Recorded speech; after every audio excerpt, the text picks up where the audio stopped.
Ooh. Gotta go over here and hit I this guess I one, should too. lose glasses so I look cooler. I'm not even sure if that one's gonna work. Be like, hey, I have glaucoma and I can't see shit, but I look better without glasses on. You're a cool motherfucker. You forgot the Yes. shades. Huh? I said you forgot your shades. yeah. Let's do this thing.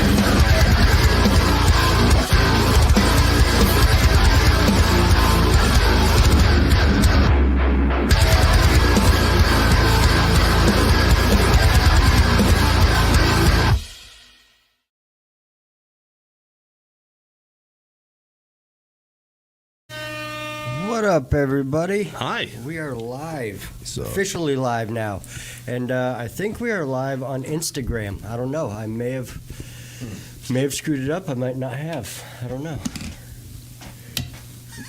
Gotta rock the Sinister Nasty shirt if you're There you wearing go. it. I can't zoom cameras. It's a rare in. commodity. Yeah, they don't make those anymore. Oh man, They that's don't make those a anymore. aughts special. Yep. We were talking about that earlier. I think I was coming into the scene as Sinister Nasty was going out of the scene. Yeah, that sounds about right, man. We did not last long. It was the kind of band. It was a bottle rocket band. It went up fast and it exploded. we were totally Icarus at that time, man. You know, me at 24 was different. I mean, Yeah, we were all a mess back then, though. yeah, no, It was disastrous, but it was fun. mm-hmm. We had a good time. Yeah, man. Hey, everybody, this is Russ. He's playing Friday night. Yeah, soundbar, At the baby. sound bar. What's up? Go to that. Yeah, Everybody should new go to venue in town. Check it out. I still have not been. How is it? It's cool. Yeah. It's a smaller venue. You know, I think it's more suitable for me. Like from my perspective, it's better for me the solo artist than it would be for me in a band. You know, because usually band wise, you know. Yeah, you know. Luckily, I've been one of those people who's lucky enough to draw pretty well, you know, classically. So, you know, when I was in bands and stuff like Sinister Nasty, you know, we'd pull 400 or 500 people to Floyd's. Damn. You know, like What? Yeah, our first gig, we had a line wrapped around. Wait a minute. Like, When was this? it was 2009, maybe. Oh, 2010? okay. Gotcha. Yeah, I mean, but dude, like, man, that time, like that band, we were definitely, we all worked at Guitar Center, so you know everything was always packed. You know what I'm saying? Yeah. But that was. I mean, I don't pull like that today, but there's not a venue like that other than Legacy, you know, which I know there's a big show coming up there here soon where I expect that place is going to be completely bonkers. Yes. I believe it's March. Yeah, that's one way to put it. What is that? Is that March 30th? March 30th, yes. Yeah, and that's the thing, you know. Jambi Q. Yeah, no, and I'm excited for that because like I feel like everybody's probably going to turn out for that. It'll be like a family reunion from like everybody. So yeah, I plan on hitting that one. I know where I'll be that night. Mm-hmm. There. Okay. Yeah. Well, I guess I'll see you fellas there. Yeah, definitely. But yeah, soundbar. I'm gonna be doing like some solo acoustic stuff, and my approach on that has changed. I used to do a lot of. You know, I play some standard kind of grunge covers, you know. I mean, I think, you know, I've been on the podcast before. I'm sure everybody knows, you know, I'm kind of influenced by like the grunge bands of the 90s and stuff. So, you know, I do like Pearl Jam, Alice in Chains, STP covers, you know, that kind of stuff. But then hits in those bands. But I've kind of been shifting to do more like B-side. Yeah, type hell yeah. stuff like and songs people haven't heard of, songs that are personal for me, like songs that I actually listen to, not songs that I think the crowd wants to hear. Which is, if you do a song right and you execute well, I don't think, if you play a B-side, a lot of times people just think it's original. Like, wow, that's a great song. It's like, yeah. It sounds just like Alice in Chains. Well, it's funny you say that. This is one of those buried on Jar of Flies, baby. But, yeah, man. I want to say the last time I saw you was at the last barbecue. You are actually 100% correct. Yeah. That's my last So, show of any kind Yeah. I performed. So it's been almost a year. So this would be my first. This would be my first performance as a glaucoma patient. yeah. Like, so it really doesn't matter how many people show up. You won't be able to see them. yeah. I mean, it's like, do I want to see anything? Okay, well, nothing. Yeah. So yeah, I mean, and yeah, I remember thoroughly enjoying your performance at the last barbecue. There at that point there wasn't a whole lot of people there yet. It was still kind of early in the day. It was fucking cold out. I kicked it off. On top of that, you did kick it off. Yeah, you were actually. I want to say you were one of the first acts to go on that night. It was outside. It was at the I was first on the outside stage. Yeah. And I think there was a band that played on the inside stage. I want to say it was a buddy of mine, Dave Stratton's band. that Lunar Urge. Yeah, it was Lunar I Urge. think it was actually, yes. That was a really good night, just very generally speaking. But again, back to your shit. Yeah, man, I've seen you with your captain speaking once, maybe even twice. I want to say, and I saw you again at the last barbecue, and I thoroughly enjoyed your performances. Appreciate it, man. Yeah. My goal on the acoustic thing is kind of to be like a back porch vibe. Like, really what I encourage, at my acoustic shows is, hey, if you want to chat, do it. You know what I mean? Like, if people want to come in and hang out and talk to their friends, man, I don't. You know what I mean? You're not offending me. Like, if you do that, It offends me.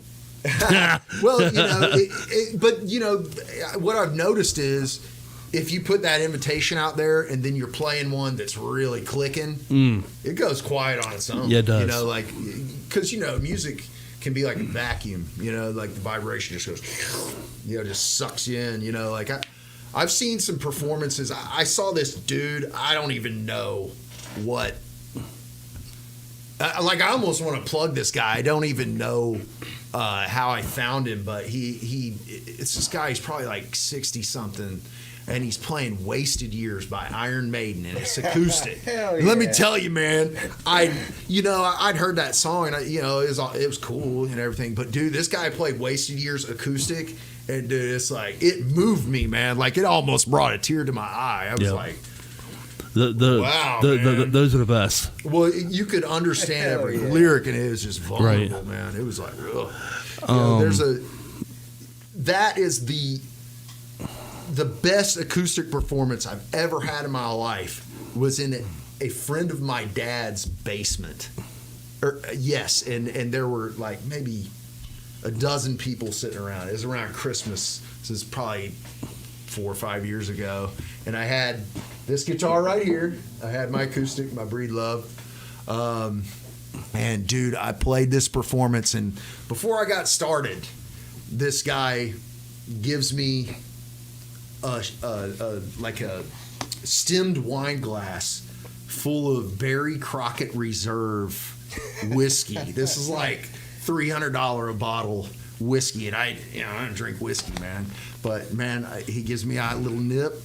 I do it. Man, I was just like, ooh. It was like wine. It went down like wine, but it felt like whiskey. You know what I'm saying? Dude, and I just get that warm feeling, that whiskey warm. I got whiskey hot, and dude, I played this song. I don't even remember what song it was at this point, dude. I look over at this lady, man, and she is just bawling her eyes out, man. I'm like, that's weird, but like I say that, and it's like, man, that almost happened to me the other day, like, so, it's. I guess what I'm saying is the acoustic thing I feel like is more vulnerable. You can probably hear everything better, Yes. for better or for worse. Absolutely. Because don't get me wrong, I'm not a good boy like you, Rob. I don't play every day. That was not a gloat. No, I think that's disciplined and regimented. I respect that. Yeah. But I've just gotten to this point where I was like, man, I'm playing. I became so focused on my rock, playing rock shows that I kind of didn't play the acoustic shows. And this gig is me putting myself back out there as an acoustic artist. I do have some other things cooking that everybody's probably going to want to keep an eye out for here, hopefully in the near future. No, don't tease me. I don't know if I'm at liberty to discuss Oh, the band. Boo. Starting. I mean, I don't know. What do you think? I don't know. I don't know, but I have a project in the works. So what I'll you're say that. telling me is that something's coming. Yes. Okay. Something that's going to be, I think, pretty different and unique as far Can as you name any names? any names. Yes. Russ. Yeah, I'll be in the band. No shit. Yeah. Racing, and I can tell you. So you're not going to be like a manager or tour guy or somebody's fucking do-flunky guitar tech. I might have some hybrid roles here. I'm not ruling any of that out. Okay. But no, what I'll say is it's going to be probably kind of like a groove stoner rock kind of band. Okay. To an extent. But really emphasis on the groove side of things. When you say stoner rock, a la Clutch, more closer to Down, somewhere in between. Probably, maybe Clutchish. I would say maybe up that alley. Nebula. Probably more of a melodic vocal, Okay. style, but definitely grooving in that respect. Maybe even Corrosion of Conformity-esque. Ooh, now you have my attention. Maybe something like that. Okay.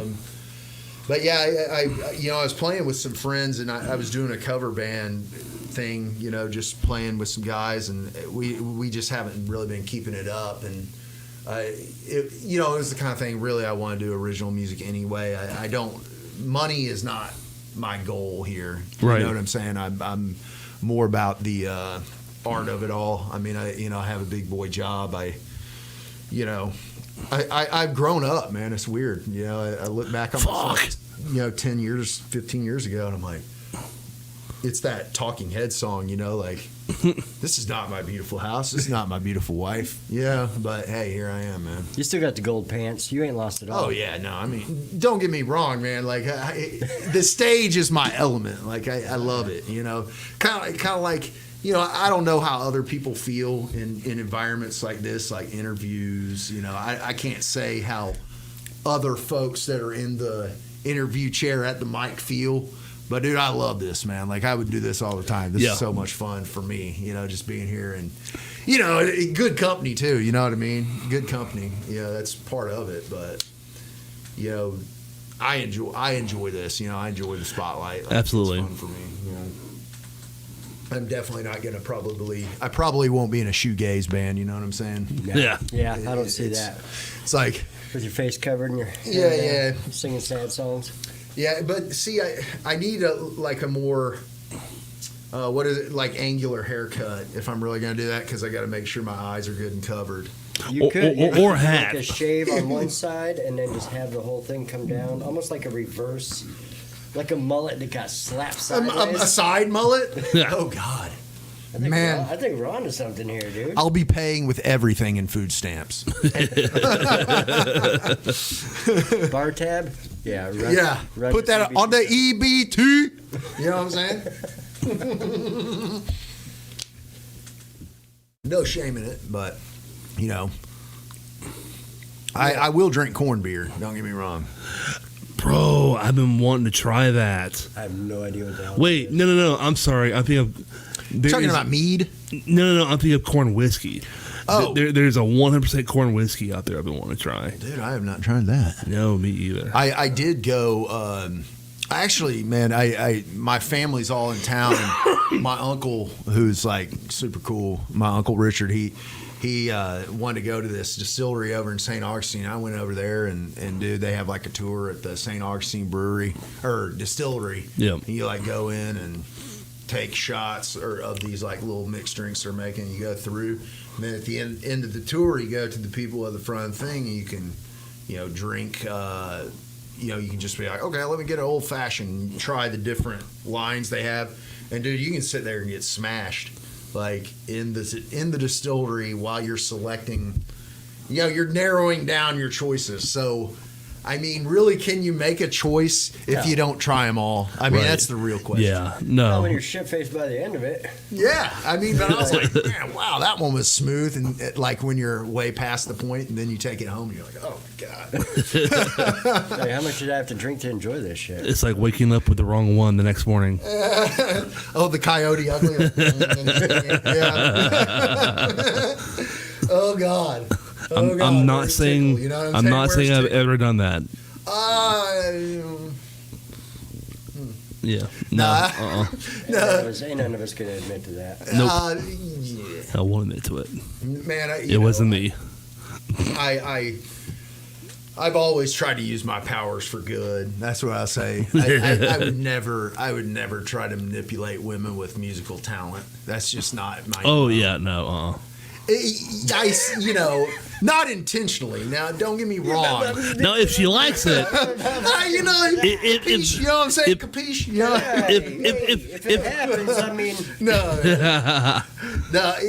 It's there have been women who have shown interest to me because of music that I was mutually interested in, but I was never like, man, I'm gonna do this or that. Although I played in a band with a guy, not me. I'm not talking about me, but there's this guy I played in a band with, and he was hilarious. No, this guy, dude, he'd go out and he'd just. It was early on in your Captain Speaking's career. I'm not going to name names, but I will say Kyle was with me, and Kyle tried to save this dude from this lady, man. She was smoking like Marlboro Red 100s, man, and I bet she was every bit of 73 years old. And dude, and this guy was in his 20s, at the time, and we're like, and Kyle goes over, he's like, hey man, will you help me with some of this gear? We got to make sure everything's tested, for the show. And he goes over there, and Kyle's like, hey man, I was just trying to save you from that chick, I'm trying to save you from that lady. And he's like, what are you talking about, bro? He's like, I'm gonna hit something tonight. I was like, oh my God. But it was fun. It was fun. Good times. Rock and roll lifestyle is very dumb, man. Very dumb. I mean, you remember where we used to rehearse out there at Storage Zone, like back in the day, when I was in Sinister Nasty. Yeah. Yeah, man. God, that was definitely the wildest time of my. Yeah, I remember you stopping by practice, like, what in the fuck are you guys doing? What is this noise? Yeah, that was a good band. Actually, one of the dudes that's in that band just dropped a record. Joe DeMeritt, do you know Joe? Yes. Yeah, he's out in Denton, Texas.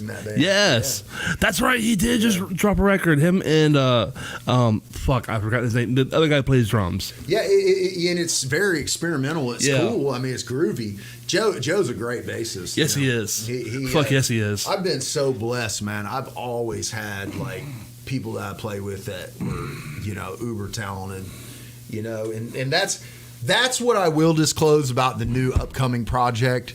Everybody that's part of this so far is uber talented and uber cool. Like people will definitely be like, yeah, I'll go see that when it comes out. I mean, of course, I'm always one of those people. I feel in a way I'm kind of my own worst critic. I try to promote my bands and stuff, but how do you guys feel about this? I want to ask you guys a question. Please. What do you think about when bands wear their own merch on stage at their shows. Because when I was a kid, that was a big no-no. Yeah, you didn't wear your own shirt at all. You But can't- I've you can't noticed wear your merch it's until the trending. band is It's over. trending where all these bands are wearing their own merch on stage, which I think that's tacky. I do too. I mean, I really do, and I've never done that, but I see how it's good from a promotional perspective. But if you have a nice banner or something, that can kind of achieve the same goal, don't you think? They know you're in the band because you're up there playing an instrument. Yeah. They know you're in a band, and He- you have a proper MC announcement. They're going to know which band it is, and I mean, if you're at a show, you're probably going to know all the bands Stop are on the dipping into bill. your merch booth. Right. Well, You- I, you're eating your I'm own going money. to phrase your question back at you another way. Okay. After your music is recorded, do you go back and listen to it? Absolutely. Do you listen to it because you enjoy it, or are you listening to it? I listen to it so I can pick apart every imperfection. Okay. Right. All right. So it And go, could- man, wow, I wish I'd done that differently. So I could have wheedled here when I I wanted could there. have just breathed slightly differently than how it would have turned out. I do go back and listen to my own music because I enjoy I put out music that I like, right? Right. So therein, I like the music that I put out and I enjoy listening to it. So the same applies. If I'm going to put out merch, I'm only going to put out shit that I wear, right? Right. So would I wear my own merch? Well, yeah, probably, because again, I'm only going to put out shit that I like. Yeah. If I don't like it, it's not going to get put out in the first place. I feel you, man. I'll tell you. It's like cooking your own fucking food, in other words. Yeah, I mean, but listening, to me, when I was growing up, CDs were a thing. Obviously, I'm sure for you guys it was too. Where Absolutely. It was like, buying a Cassettes CD. were a thing. Yeah, cassette CDs. I was a kid, going cassettes and then the move into CDs. I didn't have one of those nice. Well, I say nice. You remember the stereos back in the day where you could separate the speakers, like the speakers wired in, and you could move them around. Yeah. Dude, I didn't get that radio till I was probably a senior in Oh, high absolutely. school. Yep. I had a little Memorex boombox that the CD thing, you had to put a weight on top of it because I wore out the thing, opening and closing it, and you had to put weight on it.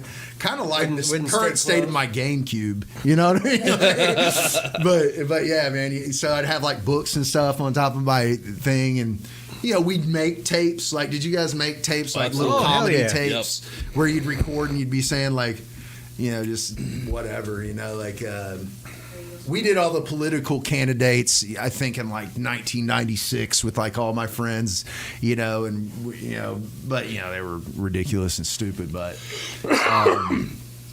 back then things like that could be fun. Today that's not a fun realm.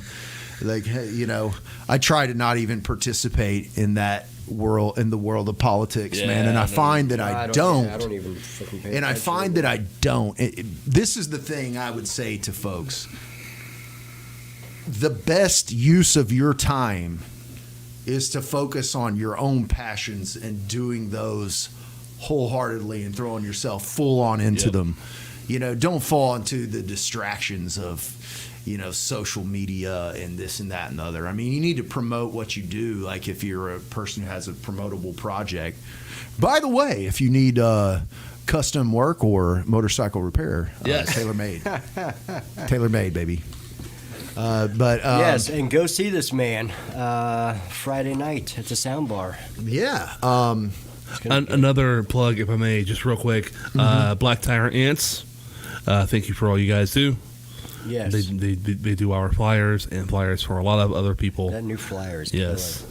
killer. Absolutely, Dude, killer. I saw a funny meme from Cogs of War today, that they posted on, I think it was on Facebook or Instagram or something, and it was saying something about when people who complain about not being able to hear the vocals in metal, and they're like, I can't hear the words. And it's I know, Did you right? see that? And it was No. Archer in his little pink phase where he did his bleach blonde hair, and he was wearing a shirt and it was tied off right here and stuff. And I was like, man, I might be that guy. Yeah, it's I'm so vocals focused. Don't get me wrong, I'm a big picture guy. I listen for all the instruments, but the the vocals jump out to me immediately. Definitely. And I'm not saying the words at Yeah, all. you mean the vocals. Ozzy is I think Ozzy's the rock god. Come on, he is. There's Ozfest, Ozzy's like, it he could does be have a whole Metallica, it festival could be named after Ozzy, him, but, yeah. those are the biggest rock bands. And when I say big and great, I mean prolific. Like, it is, don't get me wrong, Sabbath, some of my favorite stuff, Ozzy, some of my favorite stuff. A lot of my favorite stuff isn't popular. You know what I mean? Yeah. And I think it's brilliant music, but there's something about being huge. I actually got into a little bit of an argument about that, about how different music was when we were kids, in that it was music, like rock music in particular, being more part of the cultural zeitgeist. You know what I'm saying? Like, for example, it's like at the time that Nirvana was out, everybody knew Nirvana. Right. You know what I mean? Music now has become so niche. It's like, well, I listen to only doom metal. I listen to, you know what I mean? Yeah, only people kind of cling to genres. And man, I think there's something to be said for what bands like Led Zeppelin did, where it's like, this is a soft song, this is a blues song, this Absolutely. is a metal song, this Yep. is a rock song, this is a psychedelic song. This is like near bluegrass. I like that. Yep. That is cool to me. I like the ability and the freedom to create without being forced into a genre. You know what I mean? Yeah, It that's. doesn't work well. Yeah, It kills your marketability. Being stuffed in a little tiny box, and a lot of bands will they evolve as they get older. Both you mentioned Corrosion of Conformity, you mentioned Clutch. Both of those bands started out very heavy, yeah. Right. and they as they got older, they're like, you know what, I don't want to do that anymore. Let's groove it up a little bit. Mm-hmm. Let's make something that 40-year-old chicks can dance to. Let's do this. Mm-hmm. I think I have a better answer. I said Clutch. Man, I'm thinking maybe as far as my upcoming project, that Yeah. I'm going to be involved with, maybe even shades of Black Sabbath, man. Mm. Hopefully. Like That if counts. we can compose at that level, because that's the thing, man. What makes Sabbath jump out to me is the composition Absolutely. of it. Which I have another thing that I read today that I thought was kind of topical and interesting. And to anybody who's watching out there, I ask you this question as well. The thing was like kind of saying that Dio was better than Ozzy. And it's like, well, That's I don't think either. that's kind of like your opinion, man. Well, it is. In my opinion, is that Ozzy has the far better vocal tone. Like Ozzy's But- voice is better. But the Ozzy that we're technique- hearing now, the Ozzy that we're hearing now, is that really? No, Well, no. no, he's But 800 let me fucking ask you years this: old, yeah. Are the Stones that you see now the Stones, or is that a Stones tribute band that's got the same members as the Stones had? Yeah. Like honestly, the Stones. Really, Pink Floyd has held up. Those guys can still do their thing. I'm just glad Pantera got back together. Well, oh yeah. So by the way, Zach Wilde. Is this real? Yeah. Am I in a fever dream? You're kidding, right? Are you serious? Yes. Pantera's back together. Yes. News to me. Yep. Yep. No, are they real? No, well, they can't be because Dime. Well, okay. So it's not Pantera because so it's of Pantera course. cover band. Well, it's Phil and Zach Wilde and Machine Head's drummer. I don't even fucking know his name. Justin. I don't know. I really don't know his name. But yeah, and Rex, of course. Yeah. Yeah. Well, yeah. That's what I'd figure. Yeah. So it's basically the living members of Pantera. Yeah, 50%. plus two. And that's good, man. Honestly, that's good, man, because those guys built a life off of that. I mean, it's unfortunate. Dude, that's probably the most. I mean, the Great White story is pretty tragic, but man. I heard Down's coming back with some shit too. Down is yes. The Dimebag Oh. Darrell story is probably one of the saddest. In Yeah, man. the history It still sucks. Yeah, it's terrible. I saw a funny thing. It was about what dudes would do if they had a time machine. And go back to yeah. You saw that? Yeah. It was like go back and tell Cliff to trade spots with Lars. Yep. Yep. Yes. Back. Yeah, yeah. It's like, man. But how are you going to get that mallet hitting a quarter if you don't have Lars on there? Click, click, click, click, click, click, click, click, click, click, click. I mean, you know. But yeah, man. Man. Wow. I mean that. You know. Wow. To That's a say downer. which I'm one's sorry. which one's better, Ozzy or Dio? You can't. Technique wise, it's got to be Dio, but sound of my ears is Ozzy. It's different. Me personally, and they're very different. I mean, It's like who's the better soccer team, the Atlanta Braves or the Detroit Lions? yeah. Whoa! Wait a minute. It's like- wait a Come on, minute. man. Wait a minute. I think you're on to something. Wait a You minute. can't compare because Sure, it's sure, different. sure you can. In sports that neither No, team no, no, wants. no, no. Sure, do you, it. sure you can, because now you're talking about shit like numbers, like numbers of wins, passing yards, rushing yards. How many? Hey, I got. wins- If there's a soccer game between the Braves and the Lions, I got my money on the Braves all day long. Soccer, guys, guys, That's what I'm saying. How many soccer games has the Lions won? soccer. Yeah. None. Well, there you go. How Yeah. many Born soccer losers. games have the Braves won? Oh, okay. It's even. Well, but I It's would just- say It's this. different. I think. it's even. I think it's more likely that the Spanish players on the Braves did play soccer growing up. So Yes. that's why I'm siding with the Braves in this. Yeah, no, that's. I'm that's trying to thinking- use all the information at my fingertips. So, to come- and by the way, Atlanta does have a semi-pro soccer team. they have a pro team now. Yeah. Called the No, Atlanta United. No, that's real. That's in Yeah. MLS. Yeah. Yeah, that's God, I don't really watch soccer if I'm being honest. Oh, bro, you're missing I don't out. watch any of that shit. We, Dude, I'm a baseball fanatic, I noticed. dude. In fact, I think you were here till like 1 o'clock in the morning last time talking baseball. Yeah, I know. Oh, yeah. With, and- with this roomie, you ever? I mean, is it common knowledge that Ozzy lived here? Oh, Ozzy Canseco? Yeah. Jose Canseco's brother? Yeah. Yeah, relatively. Ozzy, I'm going to challenge you to a celebrity boxing match. No, I'm kidding. I know he posed as Jose and fought. I know that. I got $5 on you. Yes, support. Speaking of, February 2nd, the Soundbar come out. Yeah, See baby. him. Groundhog Day. If we're lucky, we'll relive that evening over and over and over again. and over. Forever in your and heart. over. Forever. Making memories, shooting videos, rewatching them. Ever. Yeah, and as far as I know, they're a beer and wine establishment. I do not think they serve liquor. Don't quote me on that. But if you want to get liquored up, I suggest you pregame and show up wasted Which you should always do. for an acoustic show because keep it classy. Yeah. Yeah. Yeah. God, That's how I would do it. man, I vomited in so many random places in my life. Wow. that was a left turn. Yeah, no, man, you Before guys. you got here, Rob, we were reminiscing about some of the old days and shit before you got here. And some of it was just. It's like, how did we not? End up in How are we jail? alive or not incarcerated? Yeah, we should be Yeah, 'cause doing this I- in yeah. San Quentin or something. Dude, well, here's another drunken thing I just have to run by everybody. Have you ever had one of those situations where you're trying to pee and you're like so drunk you can't really stand up straight?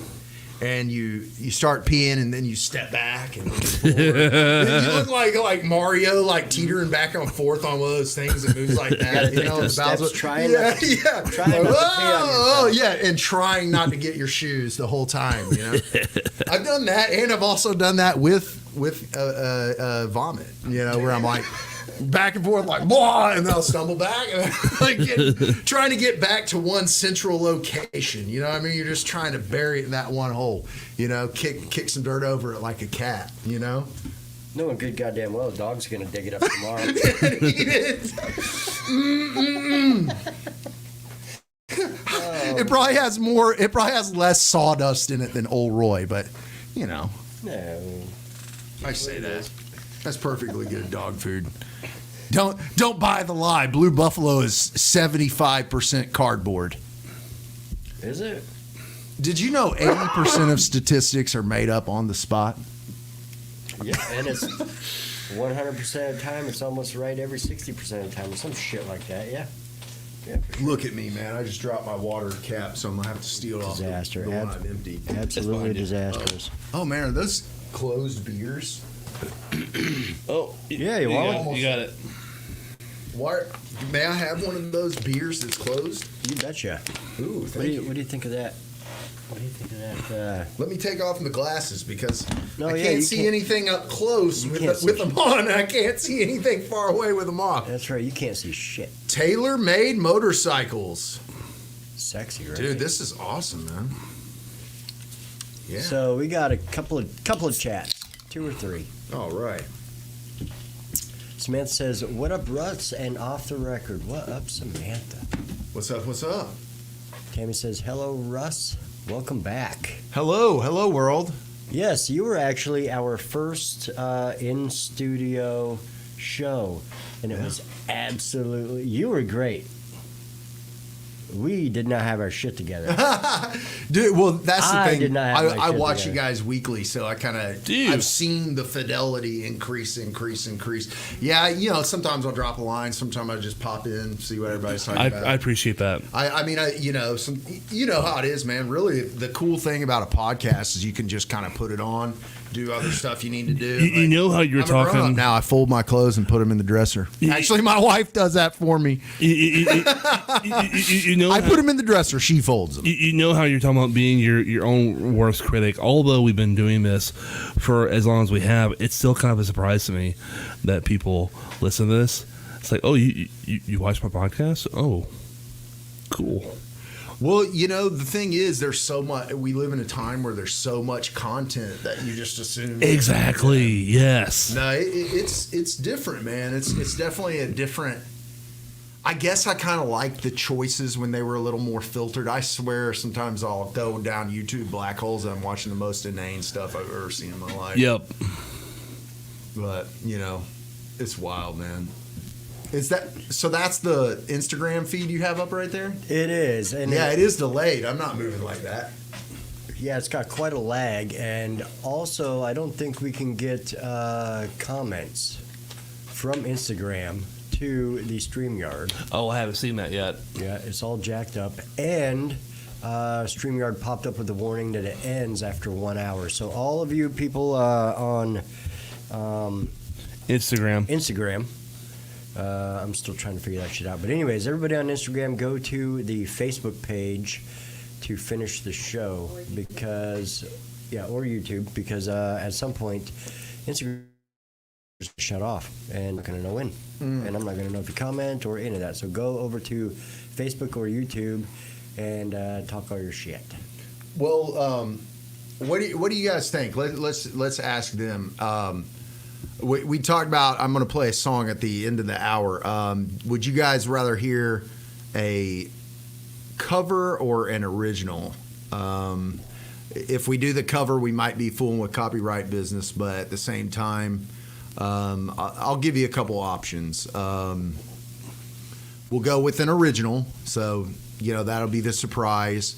I know you said there was a girl here last week that Alice in Chains Nutshell. Yep, shout out Emily, mutual friends. And then let me think of something else.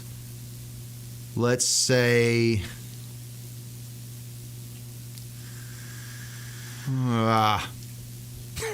God, man, I'm terrible at this. Let's say Alice in Chains Nutshell or an original song. So whatever you want to hear, let me know of those two, and that's what we'll go with. And I don't know if you remember that song that kind of got that I did at Warrior on the River Near You. That was the one I was thinking about busting out. Okay. I've got a bunch of new stuff I'm actually going to be debuting Friday. Jade, if you're referring to the Offspring song, I'm going to go ahead and veto you on that one. No. She said that earlier. I gotta find What it. is it? Here it is. Jade says, if you play Self-Esteem by the Offspring, Rob can sing every word of the chorus. Really? Jade. What happened there? Well, yeah, tell us a story on this one, Rob. Oh God, I had a little bit of a rant about the song. So the chorus is something like, "Oh hey yeah. That's the chorus. Yeah.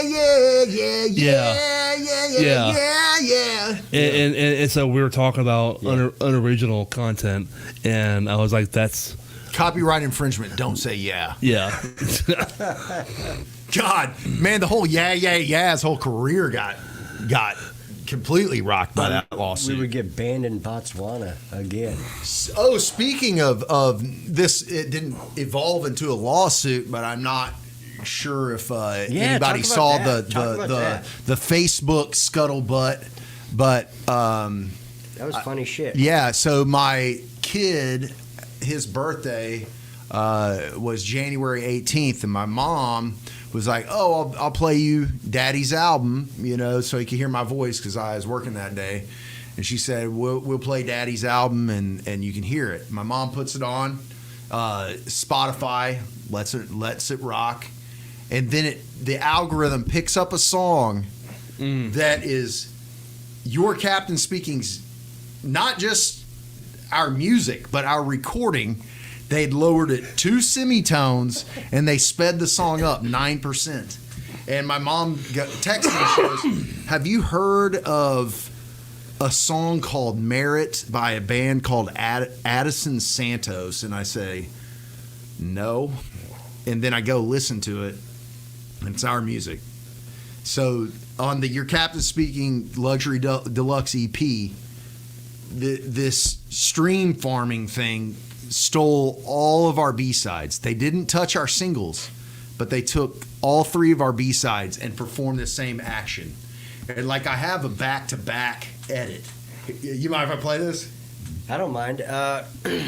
Did you ever figure out who Addison Santos was? Addison Santos, I believe, is a fake entity that was using our music to stream money. They were basically using it. They were getting a lot of plays on our stuff. I mean, relatively, they released their version of our music in November. It was late November 2023, and it'd gotten, I don't know what they said, 75,000 plays or something. I mean, it wasn't crazy, and I mean that revenue stream has got to be minimal, but just the fact that someone was so bold to do this, I mean, you just don't think about how people do stuff like this. But my buddy David Starling, actually the guitar player in Your Captain Speaking, he did this mashup. So check this out. That's me. That's us. That's the fake. Wow. Again, because I know I was talking. Listen.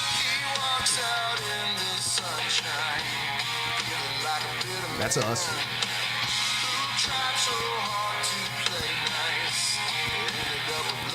Change. Sped up, detuned.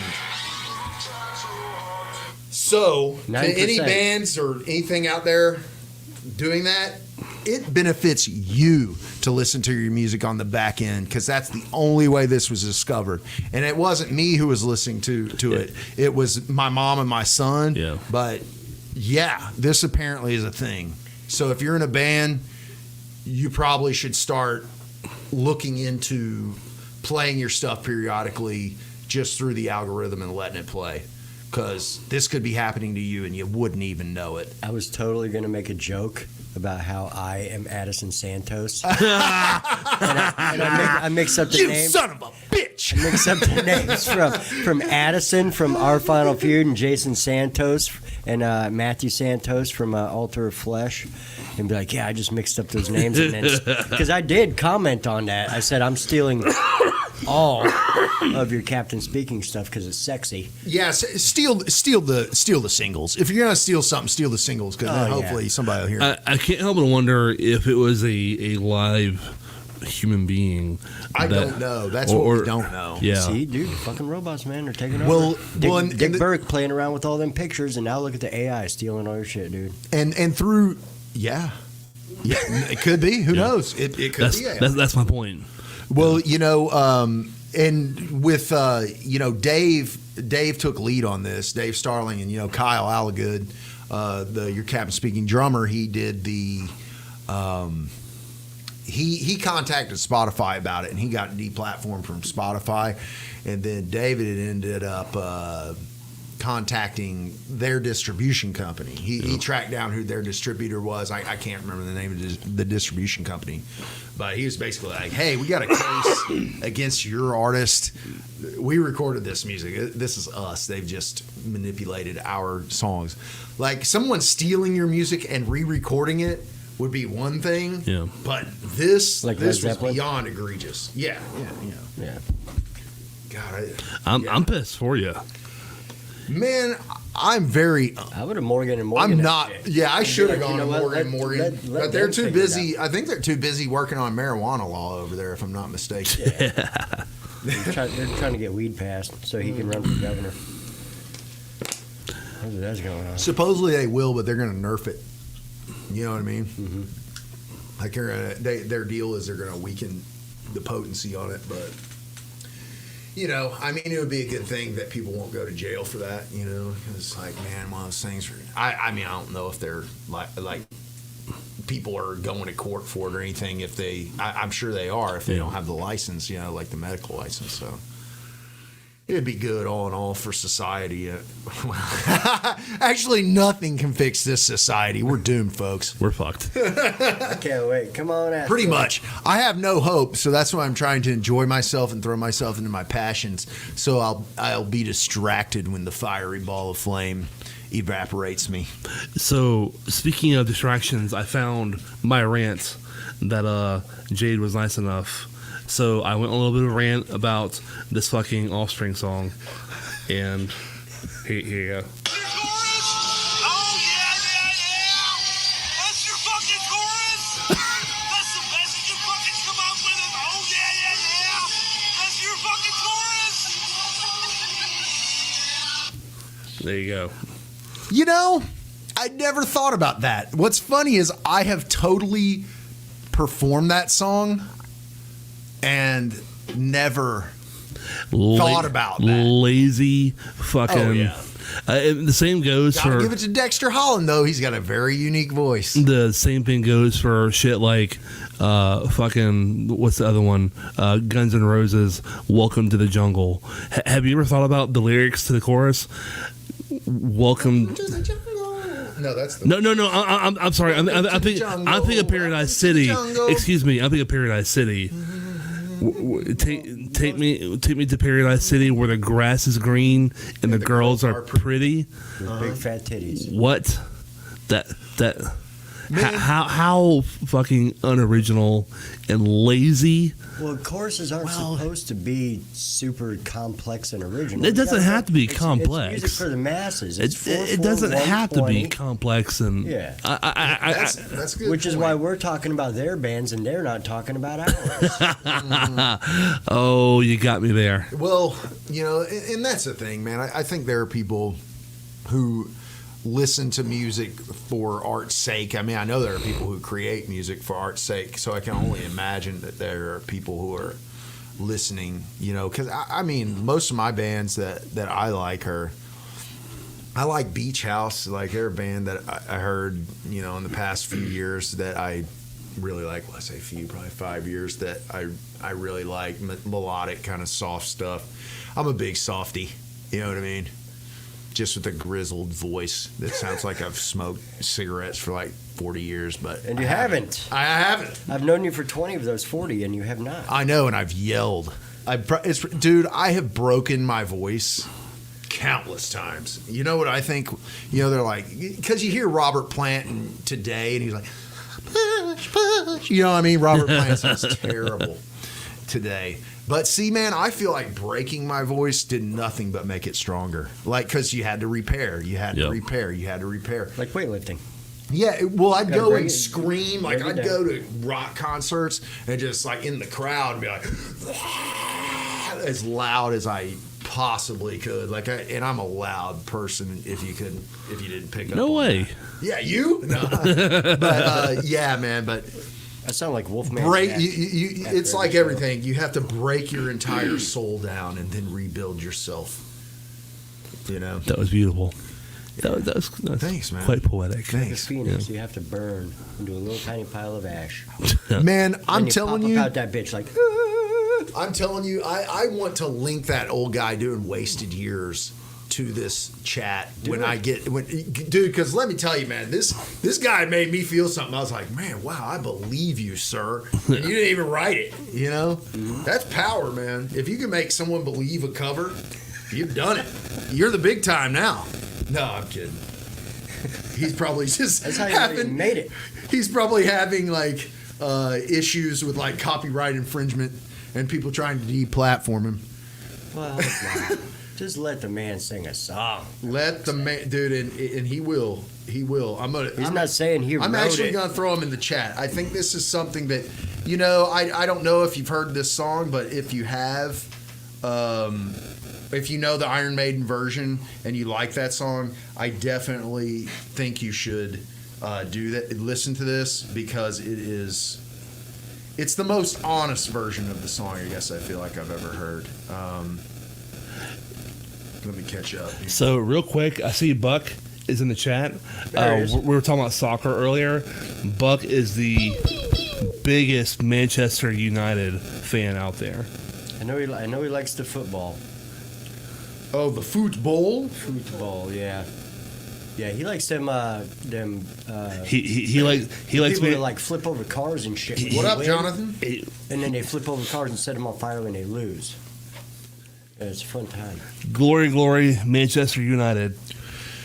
Man, you know, Buck's gonna fucking kill if I me. were to watch a sport outside of baseball, well, I do watch quite a bit of boxing. Yeah, I'm one of those people. I watch antiquated sports that nobody else seems to want to watch anymore. I'm like, yeah, I love these slow games. It really gives me time to think. Dude, love it. Which, by the way, I've been getting in that backyard boxing a lot lately. oh, street beefs? Yeah. Talking about street beefs? Yeah, bro. I watch street beefs. Yeah. Great. Dude, gonna well, get me in it's some of those. fun because they're just like regular people just getting in there and banging, you know? It's weird, man. But, no, dude, there is actually, look, I'm going to throw this out there. I think I'm not going to say that. Okay. I think I'm going to buy a pay-per-view is the way I should put that. I think I'm going to buy a pay-per-view boxing match on February 17th. It is the lineal heavyweight championship for boxing. It's for the undisputed, the first one since Lennox Lewis 23 years ago. Really? Yep, actually 24 years Who's ago. fighting? The Gypsy King Tyson Fury, you know him? Mm-hmm. And Alexander Usyk, I call him the Ukrainian fighting robot. Mm-hmm. Dude, Usyk's the best boxer I've ever seen in my life. Like he looks like Muhammad Ali or something, but with the Russian style. Like he is bad. I think he's going to get Tyson Fury. Much smaller man, 169, 163. I think 6'3" is going to win it, and he weighs like 50 pounds less, and I think he'll still win. He's that mobile and agile. Hell yeah. Gotta give it to the agility, baby. Especially in that sport. That counts. Man, I just have to say, for those of you who have not been in the studio, this is a great place to be.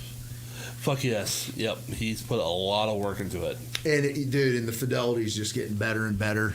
You know, here I am as I lay back from the mic. You know, I know better than that. You're loud. I'm a You vocalist. can still be here. You can still be heard. I record in the studio. I know I'm Carries. supposed to be at the They can mic. hear you over my house. You're probably right, man. Yeah. Which, it's Todd, isn't it? Todd's the one who holds the record for the longest softball home run. Yeah, Todd Erickson, 576. Yeah, I show people regularly. I'm like, yeah, I met this dude. You know, people I know who are into baseball. Yeah, I'm like, yeah, man, I know this cat. I know that. Yeah. I met him and talked to him about baseball probably for like 2 hours, and he's like, God, this guy. Yeah, he slapped a 12-inch core 55 male softball, almost 2 football fields, 576 feet. Yeah, and you can find it on YouTube. Todd Erickson. Yeah, you can find it. Man, it's crazy. Yeah. It's crazy. I've been hitting with them before. We went out to the Fred George Park, and that house that's over there, the peak of it's almost 600 feet. Are you talking about? It's not house. It's like a facility, like wildlife building or something. Yeah, on that hill. Yep. Yeah, to the peak, from home plate to the peak is almost 600 feet. According Yeah, to that's huge. Google Maps. Yeah, I was pitching to him, and he fired one back at me. He thought he was going to kill me. Oh, I thought you were gonna say you hit it out there by that thing. Yeah, that's where he was putting them. He was putting them. I mean, nothing he hits stays in the field. So after he hits, I'm like, all right, this is great. Now we got to go pick up 2 buckets of softballs from the fucking parking lot. Well, the thing This is is, a lot man, of fun. I used to go up there and hit baseballs all the time, man. And like, I haven't cleared that fence. Like, Yeah. I haven't. I mean, granted, my technique's garbage because I Yeah. don't play as regularly as I should. But you know, whatever. Yeah, he was trying to teach me how to hit a softball, and I'm just like, dude, I'm not good. I'm not I'm not 6'5", 260 of pure muscle. You know. I'm like, if I get it in the outfield, I'm stoked. This is great. Yeah. And then your hands are like, bing. Yeah, no, that's always a great feeling. No, I could dent a fence, but Yeah, I was musicians never- could be jocks too. That's right. I think I've only hit 1 out ever, Yeah. and that was at a practice, so it didn't even count. I was like, I hit it out, and everybody's like, great, stupid.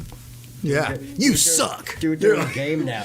And then during the game, I fucking strike out and slow pitch softball.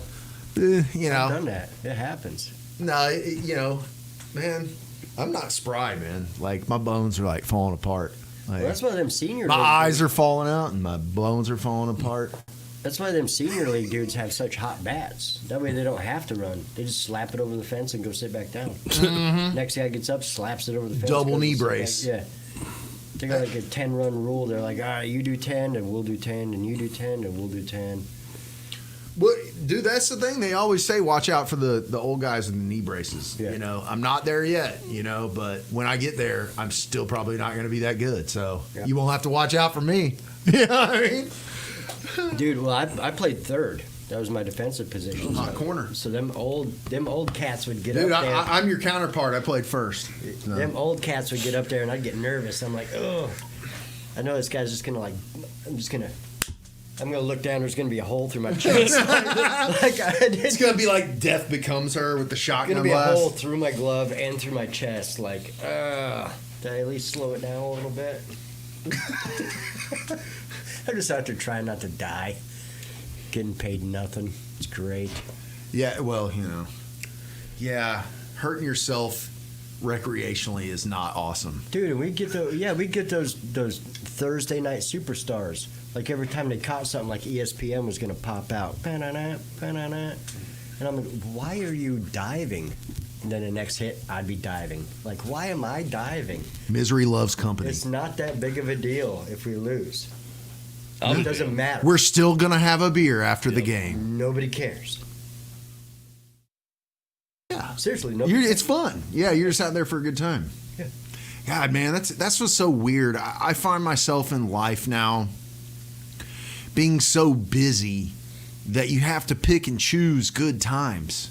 Yes. I used to just live a good time.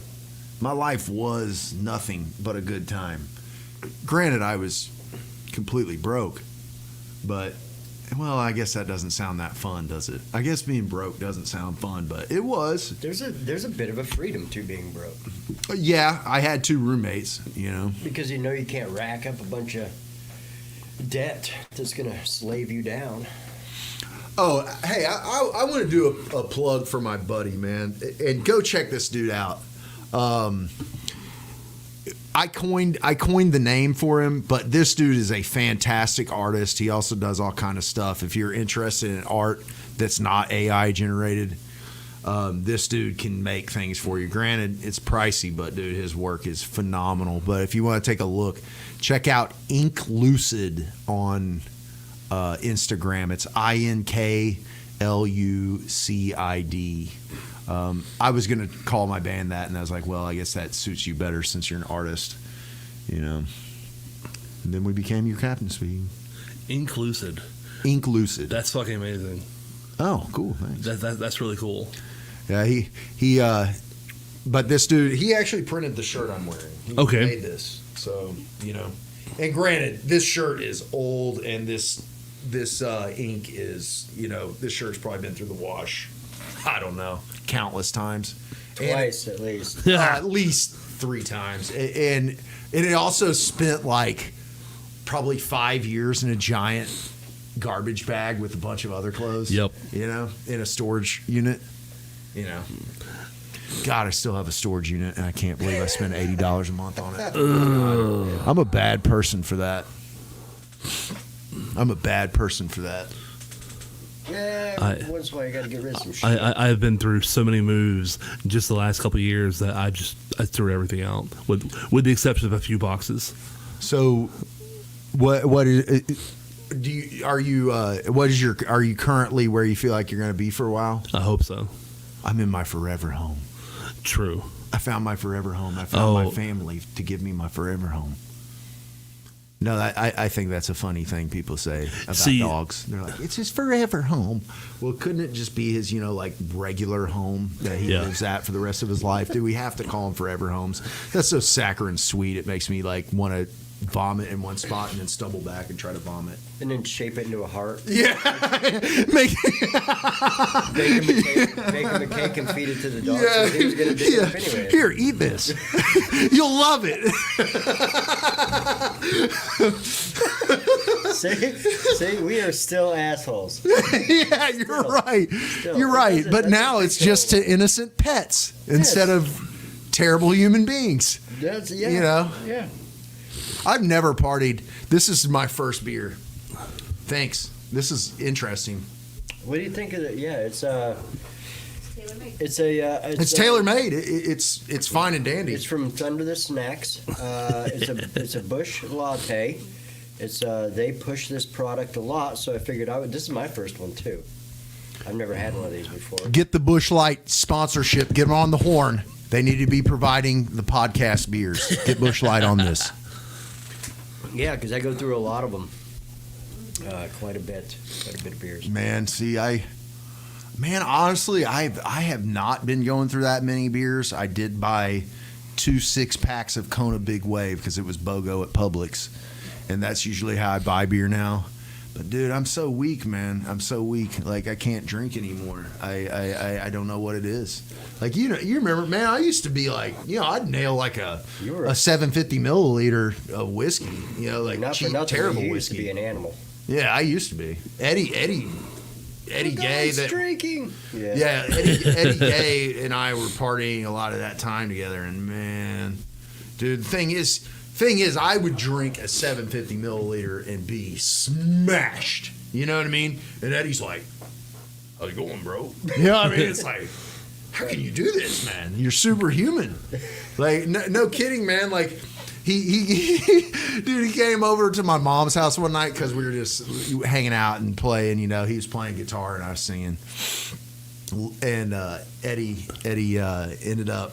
My mom was like, "Hey, you know, I got some Smirnoff vodka in there if you'd like some, you know."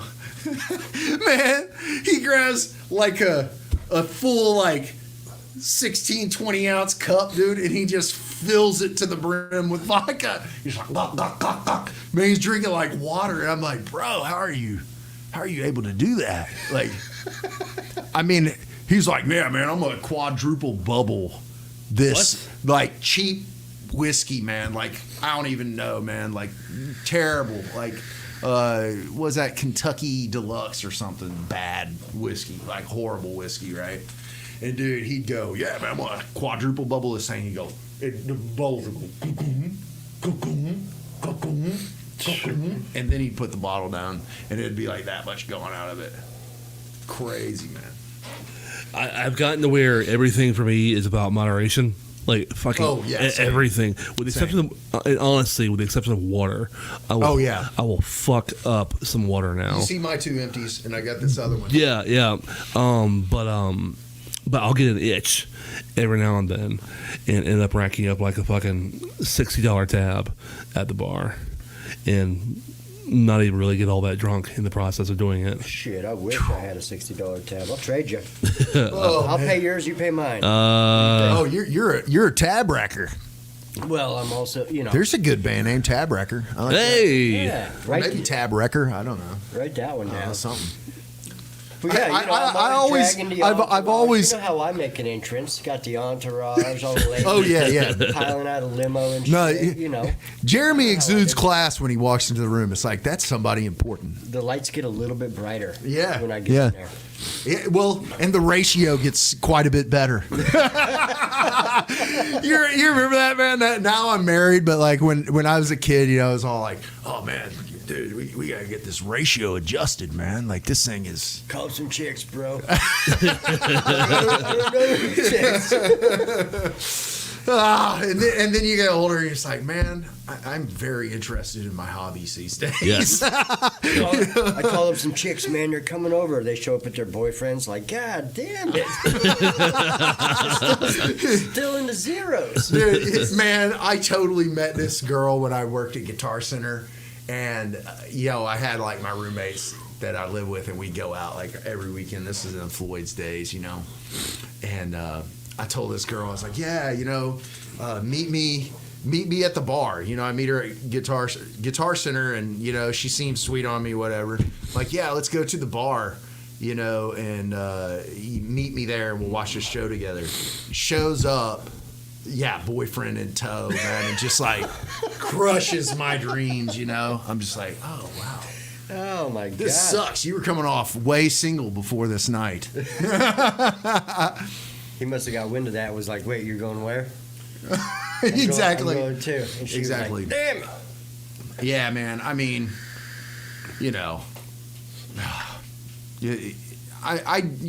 it's weird. Now I'm financially secure. I have my forever home. I have a beautiful wife and a beautiful son. And at this point, it's like, man, I need a rest.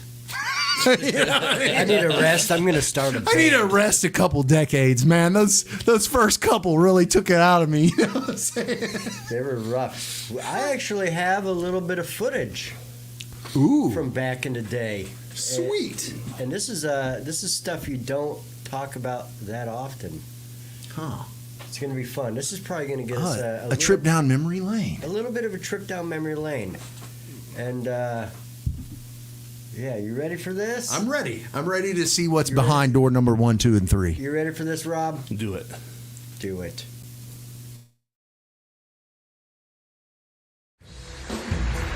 Oh, y'all put your hands together. What's up, Jesus? Jesus gave me down. Music merry-go-round, come on!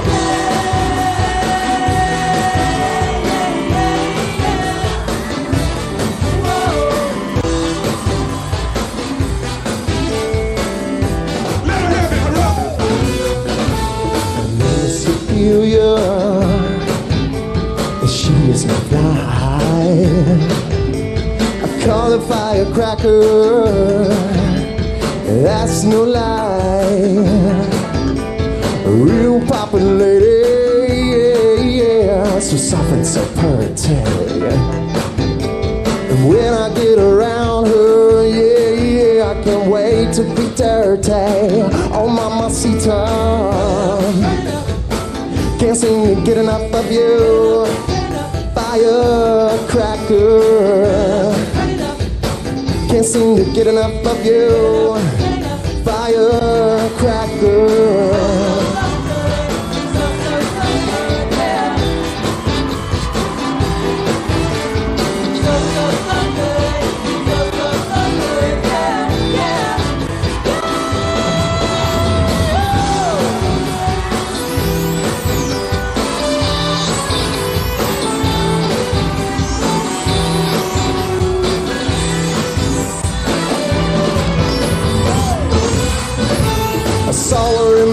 ocean, and the smile is so fine. It's a love potion, yeah, yeah, just to soothe my mind. I love to see her boogie, yeah, yeah, she's 2 steps so fine. She's such a lovely lady, lady, lady. I'm so glad she's mine. Oh, mamacita, can't seem to get enough of you. Firecracker, can't seem to get enough of you. Fire.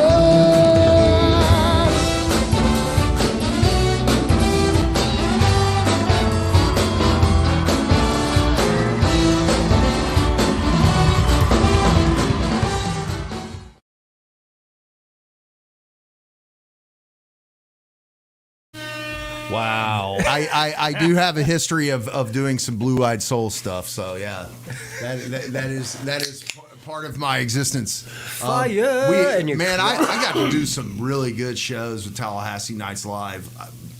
One of them was possibly the biggest show I've ever done. It was in the FAMU auditorium. It was for the they elected the first black female lieutenant governor. Yes. And like I got to perform at that show. No shit. Yes, and dude, let me tell you, there had to be well over 1,000 folks in there, man, because there's that whole basketball auditorium, and it was full, and they were like line dancing, you know, to the music, and it was like it looked like a sea, you know. It was cool. It was a fun gig. But the part that wasn't fun about the gig is we had a green room and stuff, and as I said, the performance was about the lieutenant governor election, dude. We have this catered green room. I mean, Tallahassee Nights Live keeps it classy when you're with the group, dude. You get everything. It's great, you know, catering, you know, all of it. You know, you get good food, you get good drinks, you get everything that a musician would want. You feel like a rock star, you know. And wow, I'm an idiot because my brain just went. You're a rock star. No, but no, I know what it was. So okay, so we're in our green room, Lieutenant Governor celebration. Rick Scott walks in and kicks us out of our green room. Oh, Yeah. Get out of here. He was like, "Get out!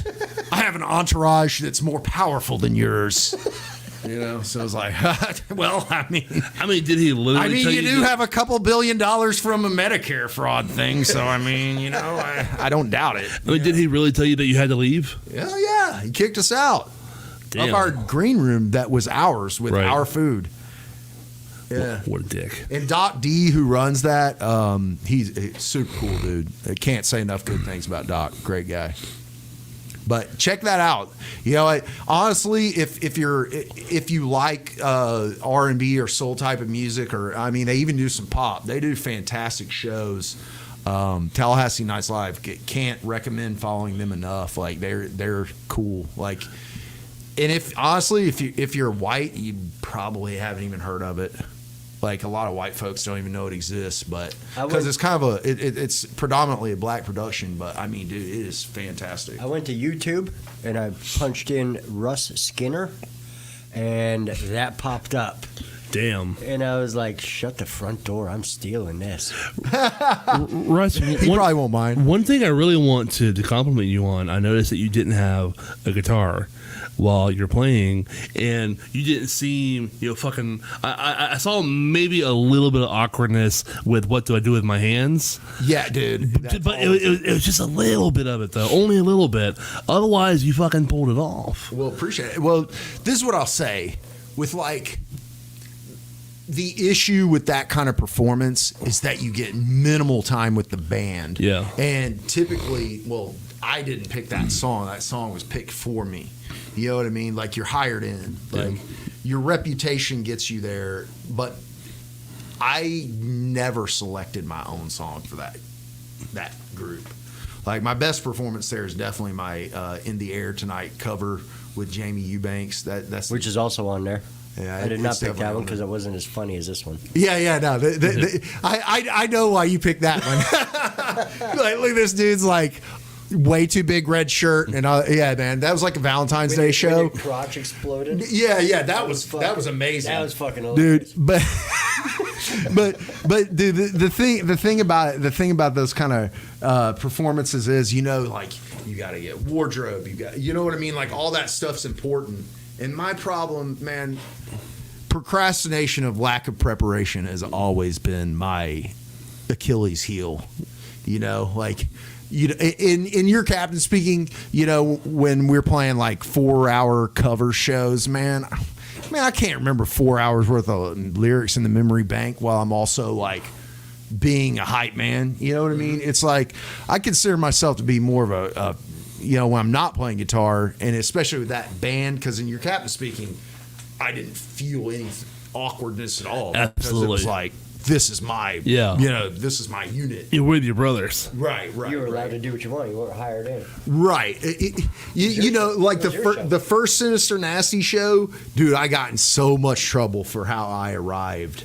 Like my look that night, like, dude, Joe DeMeritt skewered me, dude. He was so mad. I showed up. Dude, I was wearing burgundy pants. Like straight burgundy, and they were like knit pants, like burgundy knit pants. I had an orange shirt with burgundy pants. It was heinous.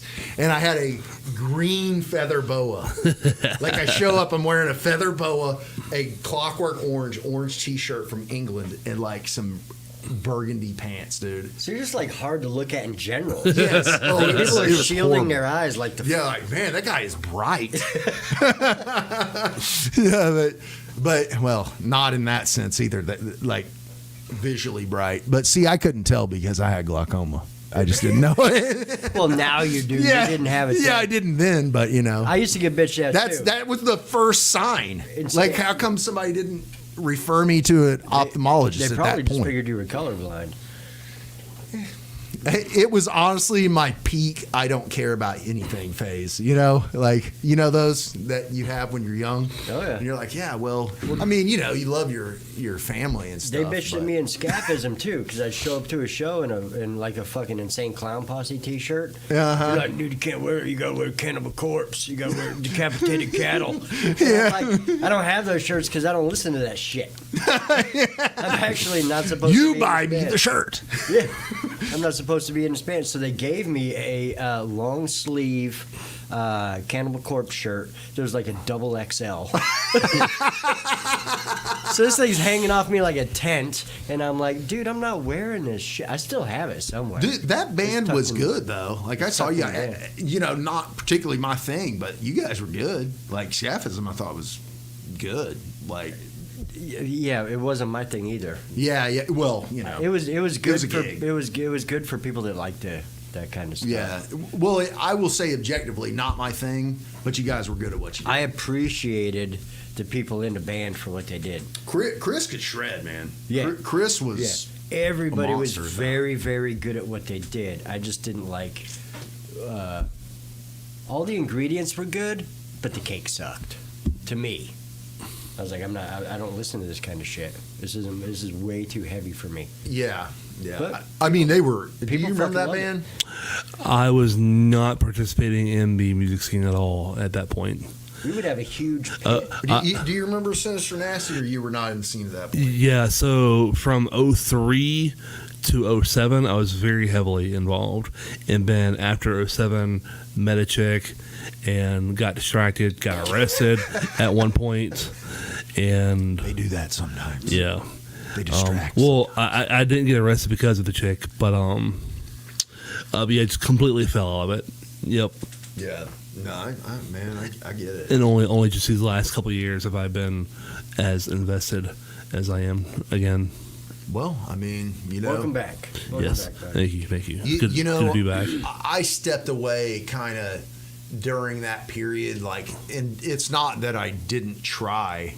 There was like this weird period of like 2012 to 2016 where if something wasn't dubstep, it was not going to succeed anywhere. Like there was a DJ takeover from like 2012ish to like 2016. That's about when Floyd's closed, was 2012. That hurt, man.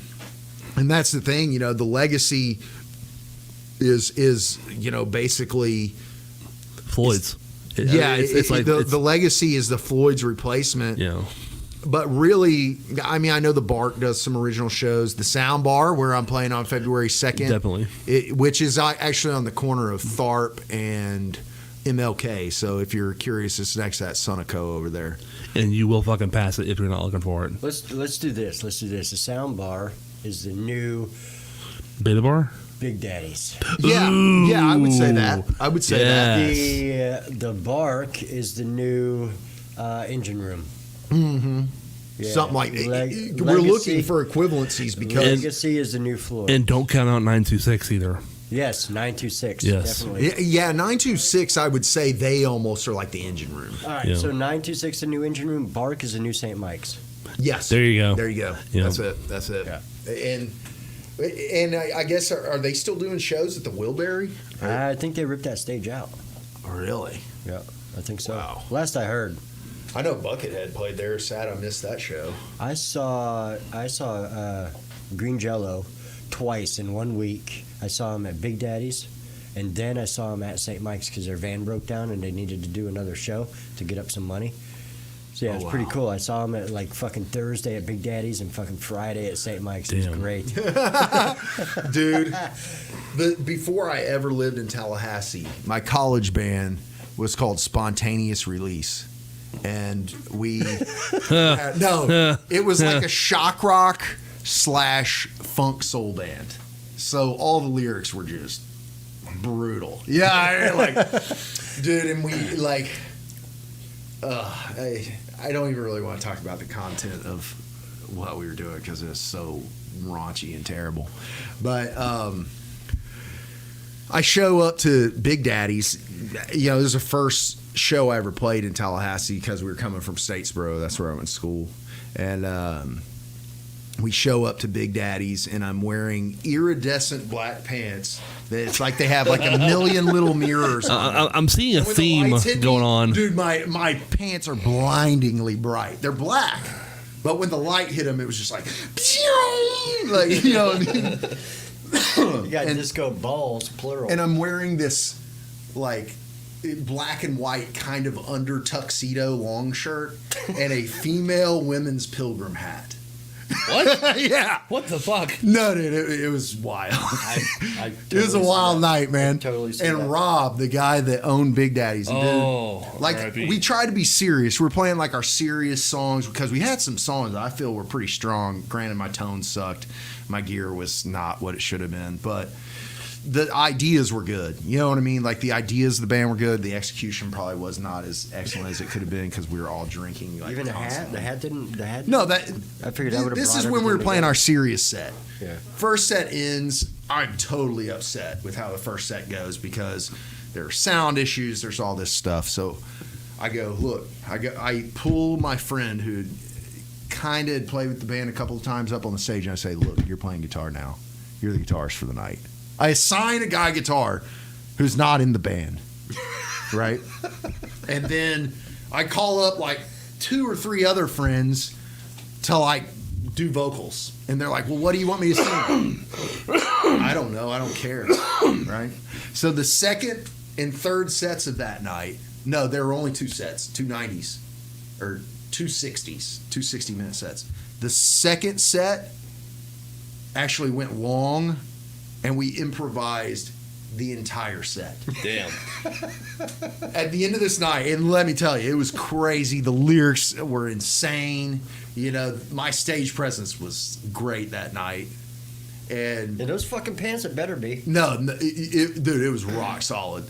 Like I was awesome that night. I know it, you know. But just at being a front man, we improvised the whole set. And this is at Big Daddy's? This is at Big Daddy's. Nice. And Rob, you know, he'd Yep. be out in that corner. In the like, little booth. yeah, and dude, we finished the second set. Rob comes up to me and shakes my hand. He goes, "You're the craziest son of a bitch that's ever been in this bar." He's like, "You're a genius." That's what he told me. He's like, "You're a genius," you know. And I was like, I was good that night. I can say that without ego. I was amazing. It was like seeing Iggy Pop or something. I was that freakish that night, and I was definitely playing up the female pilgrim thing. I was like, it feels like it's 1512 up in this son of a bitch. You know what I mean? Definitely going crazy. And dude, I get home. My mom attended the show. It was bad. And dude, you know what my mom says to me after it's all said and done? She goes, well, I guess even Marilyn Manson has a mother. It's sweet, man, but and now I try to remain more composed. I don't go out and do that anymore because it wasn't the most polished thing I ever did. But dude, there's something to performance art, and people just cling to it. They love it. Yep. They love when you're being weird. So if you're a band and you feel anxious on stage, take a pill or something, get over it. I know there's I think some people say like take beta blockers or something, like if you have anxiety, but the stage is not a place for anxiety. No. The stage is a place for letting out your inner freak. Fucking You know what I mean? letting it out. Mm-hmm. Going wild. The first show I played with Death Defy, Floyd's is fucking packed. We're walking out, we're headed out there, and I look at Jeff, my guitar player, and goes, dude, I can't remember the first song. And he's like, you'll be all right. Just keeps on walking. You didn't remember the first song? Could not. I was drawing a blank on everything that we've done. Everything we've done. Drawing a blank. And as soon as I heard I was like, it all came back. Yep. Yeah, you're like, no, dude. I was like, all right, what I was I know worried those about? moments, man. I was It's like, like, what was I worried about? I got it. and that can create a little anxiety, but it's a weird feeling. Like when you don't know what's coming on. Sometimes you eat it. Mm-hmm. Done that plenty. Sometimes miraculously, a split second before the moment you need to be there, you get there, and it's like, man, that was miraculous that we saved this, But yeah, man, that and being your first show with a band, yeah, that's stressful. The first show I ever did was Spontaneous Release in college, which was my first band that I was in. First show we ever played, first song we ever played, first anything I ever played with a full band. I started the guitar part a half step sharp from everybody else. And dude, it was atrocious, dude. Because then I walked down to the right key, but there were like 7 clunkers on the way down. No, man. It was like a skunk just like ate something that was too big for its body, like a 5-pound bag of dry rice, and then it like swole up. It was not good, but that's the fun shit. And nobody knows when those things happen. Oh, there's Dick Burke. I know Dick. He's highly involved, or dare I say, even one of the creators of Cue the Muses. Yes. Yep. Him and Shout Ash out Cue the Muses. von Chamier. Ash von Chamier, which I did some work with those guys, man. It was a blast. I loved working with that. It was so much fun. That was the last like fun I think band road trip I went on, was when we went and recorded. Is your episode out? No, not yet. Coming up. So I do have some unreleased material that's going to be coming out. Dick says the feather boa was legit. Joe was wrong. Yeah, I tend to. Oh, you remember that, Dick? Oh man. He said, I think he said something about I was there somewhere. Well, you know how it was, man. Like at that time, it was like, you know how the people always like, oh, support local bands. I'll tell you what, local bands had great support back then, man. Like, like you said, you were playing a packed show with Death Defy, your first show, packed. Yeah. That says something. We could bring 600 drunks during a fucking home game. Oh shit. Yeah, so you get them when they're well sauced. Yeah, and I was like, how is this even a thing? We're playing and the game is on back behind us, and Ian's like announcing the game in between songs and shit while we're tuning, and I was like, I don't know what the fuck's going on because I'm not a football guy, but apparently this is a big deal, and I was relatively fresh to town. Mm-hmm. So, when'd you get here? 2006. Okay, I'm 07. I got here in 07, but I think Sinister Nasty formed in 08, if I'm not mistaken. Yeah. And yeah, that. Because I spent like a year here, then I got in Scaphism. Then after that, That's when you went to Death Defy, right? No, I went to White Trash Messiahs. Oh, you played with Vermin. Vermin, yeah. He was cool, dude. And then I played in Bull Necks for a little bit with Vermin and Gibby. Yeah, that was Brian Giblett? Yeah. I didn't know you played. Yeah, he played. I know drums. he's like the booking agent. Yeah, we played Atlanta. There's a poster for it and all that bullshit over there. No, I didn't realize he was a player. I thought he was just a promoter. And Leroy from Syrup. Oh, I do remember Syrup. Like, Yeah. there was they'd have Tallahassee band profiles. Like, if you just Google like top 10 Tallahassee bands or something, they would always show up in those. Syrup was fucking awesome. Yeah, it was definitely a different sound. Syrup was great. Yeah. Sexy Swimming Hole, I still jam that son of a bitch all the time. Mm-hmm. That's a good ass song. And then, then I went to Death Defy. Then I retired. No, then I went to One Ton Taco. Then I retired. Do you feel like that's going to be a permanent retirement? Are you hanging up the gloves for good? I don't know. There's a couple of people that could probably drag me out. Yeah. Drag me out of retirement. A select few. A Yeah. handful. Yeah. No, I know what you mean. Like peanuts. It's kind of like, and I guess that's kind of what's fun about rebranding as a solo artist. I mean, I say rebranding, that makes me want to create another one of those vomit circles. I hate when people talk about branding. Oh, it's your brand. Nah, man, it's just kind of me, who I am as a person. This is what I do. I mean, brand. Well, that means that corporatism sucks. Brand sounds like there's a monetary value on you yourself. And there is nothing. I promise. Well, I mean, I have some money. Whoa, wait a I minute. have a little money. I have a few assets. I'm But nothing you can right tank home it about. if you want to. It's your brand. Yeah. Hey. I'm going to spend every dime. I'm going to short sell my house for no reason. Start doing meth. Yeah. Because that's a good Yeah. idea. I got a shed. And a garage. I'm unstoppable. No, you know what I also have in my home? King, baby. You know what I have in my home that's extremely interesting? I have I guess it's called a Pittsburgh or a Philadelphia room. I'm not really sure. But it's a mud room / laundry room with a toilet in it. Huh. I have a toilet in my mud room. That's weird. It's my wife's basically personal toilet because I'm far better at holding my bladder than she is. Let me tell you, I am far better at holding in urine in my bladder than Absolutely. my wife. I mean, thought of a fucked up I deserve like some kind of all-star sticker for how well I am at holding urine in. But so the thing is, when we park the car in the garage, the wife makes the mad dash for the Pittsburgh room every time without fail because the woman can't hold it, man. She's like, we got to go get my son at the end of the night, and then we get home. That's like, it's an hour and a half, no bathroom time. Maybe more. How? You need that Pittsburgh room Look, / Look, Philadelphia. and she might not like bathrooms outside of the home too because No, she does. She's an outside peer.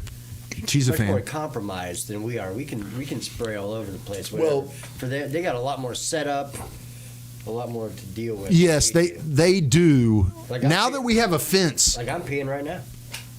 well, I'm wearing a diaper, so I mean, I've been going this whole time. God, I just, honestly, my favorite pick for president is the guy who's wearing the diaper. I love diaper wearers. It's just something about it. I just like to stand next to him. I like scented candles, Fresh linen, scented candles. Yeah, this smells like diaper cotton and feces. All right. Yeah, 3-wick. I burn incense. I'm sorry, man. I'm so full of garbage. I apologize. I burn incense. It's how I cue my muses. Yeah. Or am I a muse? Maybe it's how I just sustain myself. Could be it. Dude, that's one thing I've been getting into saying lately. I'm like, you know, there was someone who really I didn't like, and something bad happened to him, and I was like, wow, his anguish sustains me. You know what I mean? You know, work people. Work culture. Don't you love culture at your job? I love office culture. I do. I mean, I love my current job. You know, I love music a little more, but I'd say office culture is a close second to music for me, and then baseball's way down the ranker there. But office culture and cultivating that and doing icebreakers with my fellow coworkers, I'd say that's definitely one of my favorite hobbies. Most of my people are remote, so we have the Teams chat going, right? And man, I fucking swear our Teams chat to me is like a somewhat professional version of Reddit. Just all the just all the fucking memes and obnoxious absurdities that goes on in these team chat. Now granted, it's PG. Yeah, we keep it pretty PG, but yeah, it reminds me of fucking Reddit. Well, do you feel like you're part of the culture there? Yeah, I do. I totally do. Here's the question: do you like your job? That's a complicated answer to answer fully, but I'm just to say yes. My opinion on jobs is that no one actually likes their jobs other than people who are doing what they want to do. Which is why I said that's a complicated answer. Yeah. You know, like the thing is, I think I'm pretty good at my job. I love my boss. You know, I'm into that vibe. But at the same time, the tasks at hand are simply just things that I do to make money. Yep. Rather than like, wow, man, this is fun. You know, like writing music, that's fun. Yeah. You know, I'm a baseball card nerd as well. So I mean, like assembling a baseball card a baseball card set in numerical order in a binder is extremely therapeutic for me. Okay. And I find that I was talking to a friend of mine today, and he, you know, we were talking about things, and he's like, yeah, man. He's like, you basically yell at me and tell me all your problems. You know, we go walking together. He's like, you basically yell all of your problems at me and like spew all your like negative thoughts at me. I was like, yeah, man, you're kind of my therapist, but you care about me, so it's free, right? Because see, you know, you can approach, you know, I think it's probably good for people to have therapy, but my therapy is just spewing out all my negativity, and then I feel better. Yeah. No kidding. If I can just talk, and then stop and get all that blah out, I feel significantly better at the end of that. You ever think at the end of that, you're like, man, I kind of sound like a little bitch. No, I'm always like, man, wow, I've upset everyone around me. Which, by the way, I am also, you know, I'm going to say something that is very negative about me as a person. I do not enjoy being approached by the homeless and being asked for things, and I respond very angrily and hot. I mean, I am the guy, do not ask me for anything, sir. I know what it's like to be poor. I lived on under $1,000 a month in 2010, you know, like I know what it's like to not have anything. Yeah, it's funny you mentioned Storage Zone. I used to live there. Oh, I've been you're the second Storage Zone dweller I know. Yeah, I used to live in that motherfucker for a while. I knew a guy that lived there and had more stuff than like any person should have.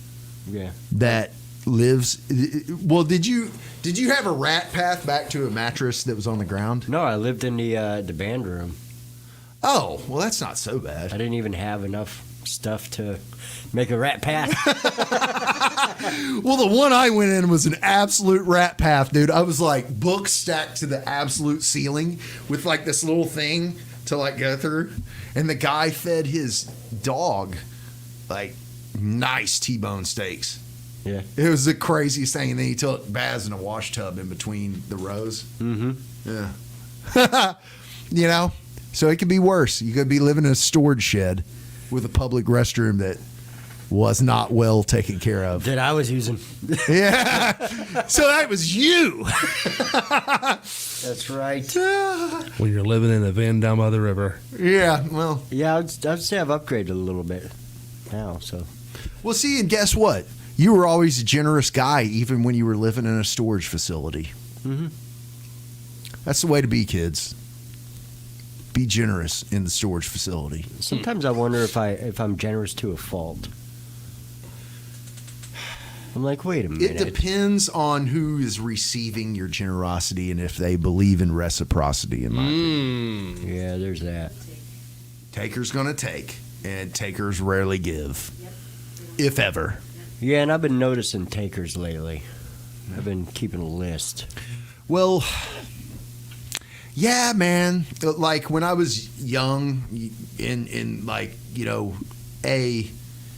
like there was a lot of weed culture at that time, you know, in my life, and there was a signal in my house between the roommates when they're, because I mean, you know, this was the kind of house, my college house was like, you'd wake up and there are 20 people on the floor.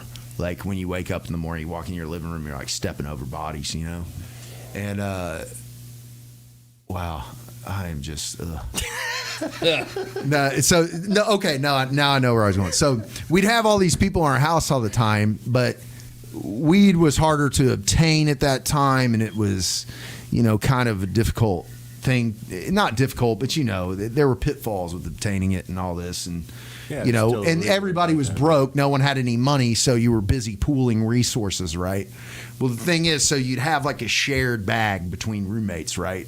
Well, we had a code that if there were too many people in the room, you'd go, that meant there are too many heads in the room.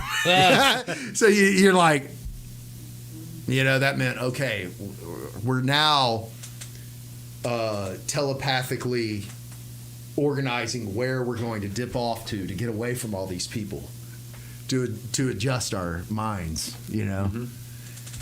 But, you know, always the takers, man. They were always the bums. And so you're like partitioning, because, you know, when resources are low, we've all seen the South Park episode where Kyle's dad gives the homeless guy his last quarter and then needs to make a phone call, right? Mm-hmm. Yeah. That's what happens when you have limited resources. You end up giving away something you're going to need later. But, yeah, I'm done ranting about that. I don't even know what I'm talking about at this point. None of us do, buddy. None of us do. Yeah. If that helps any, we were just letting you go. Let's answer a question. Tammy asks, who is your ideal musician to collaborate with and why? Ooh.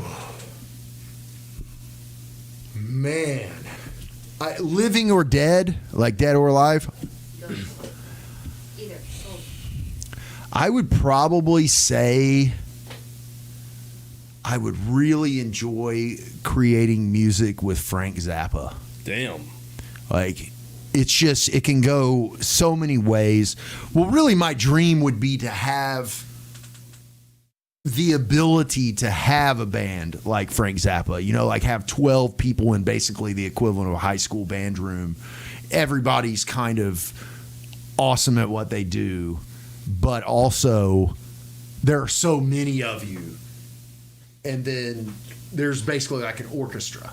You know, I would love to conduct a mini orchestra. I think that would be incredible. Am I capable? I mean, I'd have to be more prepared than I generally am. You know, I'm the kind of person where, you know, I show up tonight and I'm like, well, which song should I play? You know, most people would show up and know clearly what they were going to play. So, I mean, I very well could butcher whatever I'm going to play, but there again, falling on the face many, many times, you know. I'm about that life, because sometimes screwing up horribly is more notable than being blatantly average. Which one do you learn from more? I don't learn from any of it. I just repeat the same mistakes over and over again. And that's why you're on our show. And not Joe Rogan. This is my third mistake here. So,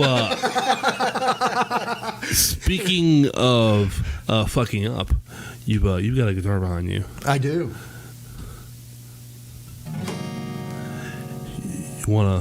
You want to play us some songs? I'll play you a song. Play us a little Play song. us a song. You're the piano man. Yeah. Yeah. Yeah, I'll do a tune. Dealer's choice. You choose what one. Don't worry about monetization. I'm leaning 'cause towards they're, doing something that will be lazy for me, which is Copyright an original shit. song I wrote a long time ago. Copyright. Yeah, YouTube needs to chill with all the copyright stuff. Like, It's I just want to play this one song, but I just don't think I'm ready. no copyright Let me infringement make sure I'm still intended. tuned. Oh, I put you back in. So they can It's relax standard. with that. Standard or E flat. E flat. Okay. So this is my breed love. This is my. Whoa. Careful there. This is my breed love. It's probably my most touched guitar I have. But I figure I'll do this song Near You, which I know that you guys have heard. Ooh, yeah. So here I go. This song's called Near You. Oop.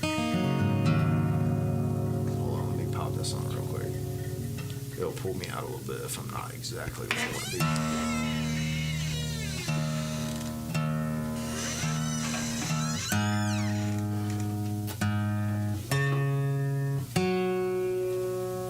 Come on. There we go. Yeah. Somebody was digging up his guitar. All right, got to tune it up first. Which, by the way, in my opinion, a guitar that stays in tune is more important than any other elements of a guitar. Fuck yes.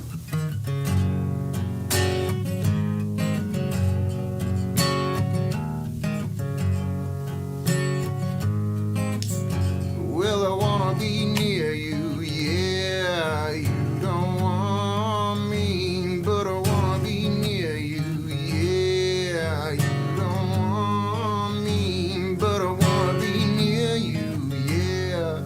You don't want me, but I wanna be near you, yeah. You don't want me, yeah. You are so beautiful. You are so beautiful. I can't stand it.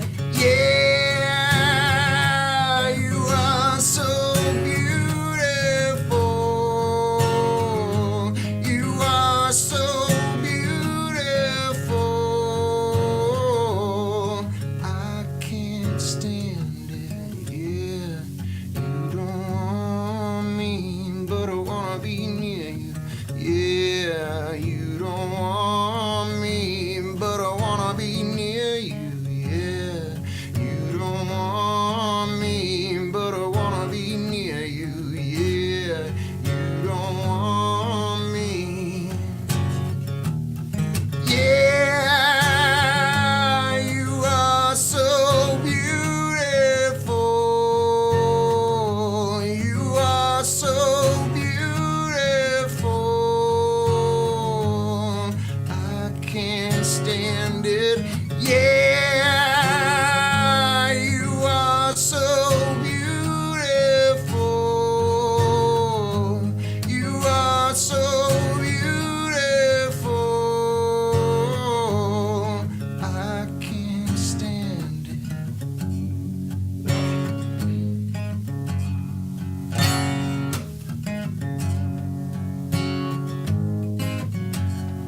Well, I've been waiting so long, looking in the doorway and didn't notice me. I've been wanting your song to reflect our chemistry. Wanna invade your mind, wanna be your muse. I wanna be your type, want to spend the night, yeah. But I wanna be near you, yeah. You don't want me, but I wanna be near you, yeah. You don't want me, but I wanna be near you, yeah. You don't want me, but I wanna be near you, yeah. You don't want me. Fuck yes. Appreciate it. Can I try another one? Yes. I want to do this song. Go for it. This is my sample. This is a very B-side Jane's Addiction song. It's off Triple X, their first record. This song is called I Would For You. And it's actually bass and keyboard. So it sounds nothing like this instrumentally.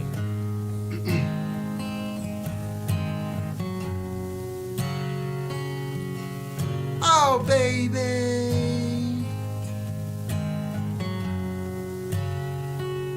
I'm so tired.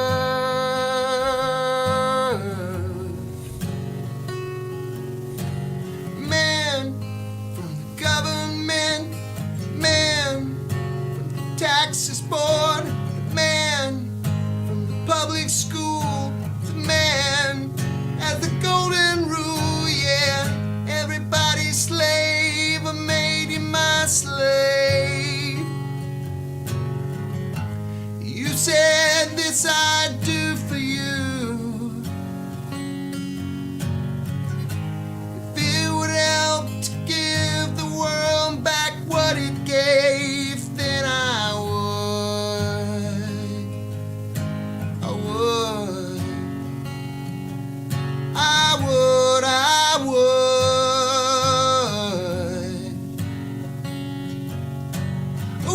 For you,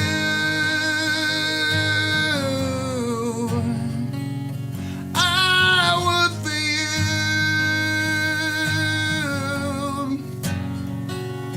I would for you, I would for you, Kate, I would for you, later.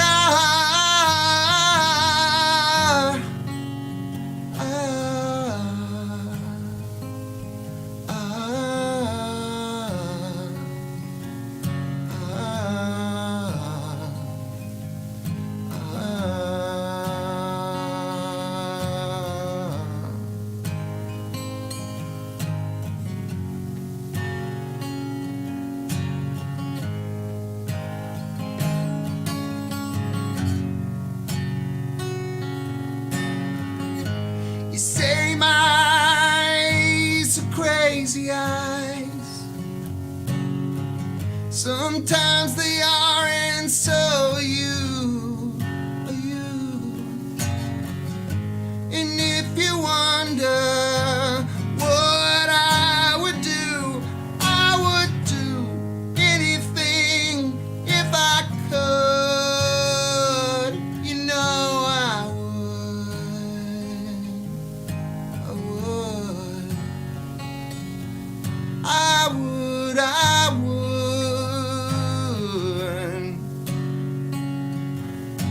I would for you.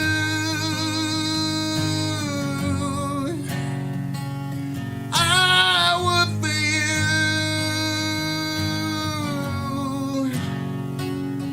I would for you.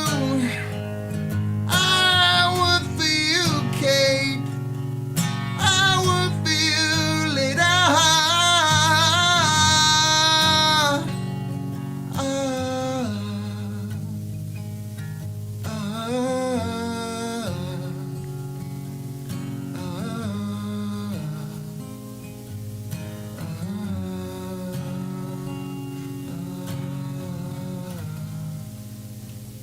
Damn. That was a Jane's Addiction song. I can't imagine Perry Farrell. I can't imagine him having your depth that you have in your voice there. Oh, appreciate it. Yeah, I mean, I'm sure he does I'm sure it's great, but yeah, I don't think your voice is much better. Is what I'm getting at. Oh, Yeah, I yeah, appreciate it, man. yeah. He's one of those guys for me that's kind of like Ozzy. He's like his tone is unique, Yeah, it is unique. but Yeah, it his certainly is. control is lacking. Yeah, Yeah, and that's the thing. You know, sometimes you can, you know, balance that to where, like, he really needed to work on his control. I mean, I know what you're saying. Yeah. I absolutely agree. yeah, I mean, don't get me wrong. For me, that Porno for Pyro's album, Good God's Urge, which is, you know, his project after Jane's Addiction. yep. Dude, that Good God's Urge album is absolutely fantastic. Like, I mean, this. If you want to, there we go. I'm in there. That's what she said. But yeah, I mean, I will say that, you know, that Porno for Pyro's Good God's Urge album, dude, I highly recommend giving that a listen. The song 100 Ways, that's like the most romantic song that's not like saccharine sweet ever, man. Like there's a break in that in the music, and he says this. He goes, "If I had my way when I woke up in the morning, I would read and write before I ever drew the shades. I would kiss you before you opened up your eyes." And I'm like, Damn. that's how you do it there, bro. That's some slick shit. Yeah. It's like he had, you know, he's a California boy. You know, I'm sure he has his way with the ladies. Yeah. You know? One of a artist performer that I've been listening a little bit to here recently, Post Malone. I have not listened to him that much. I heard him do, I think, War Pigs, and I was like, that's pretty good. Like, Are you thinking of T-Pain? No, but I did see that, and I thought that was pretty good. That was fucking cool. I was like, okay. That was fucking Is cool. that the new thing? Everybody's covering war pigs now?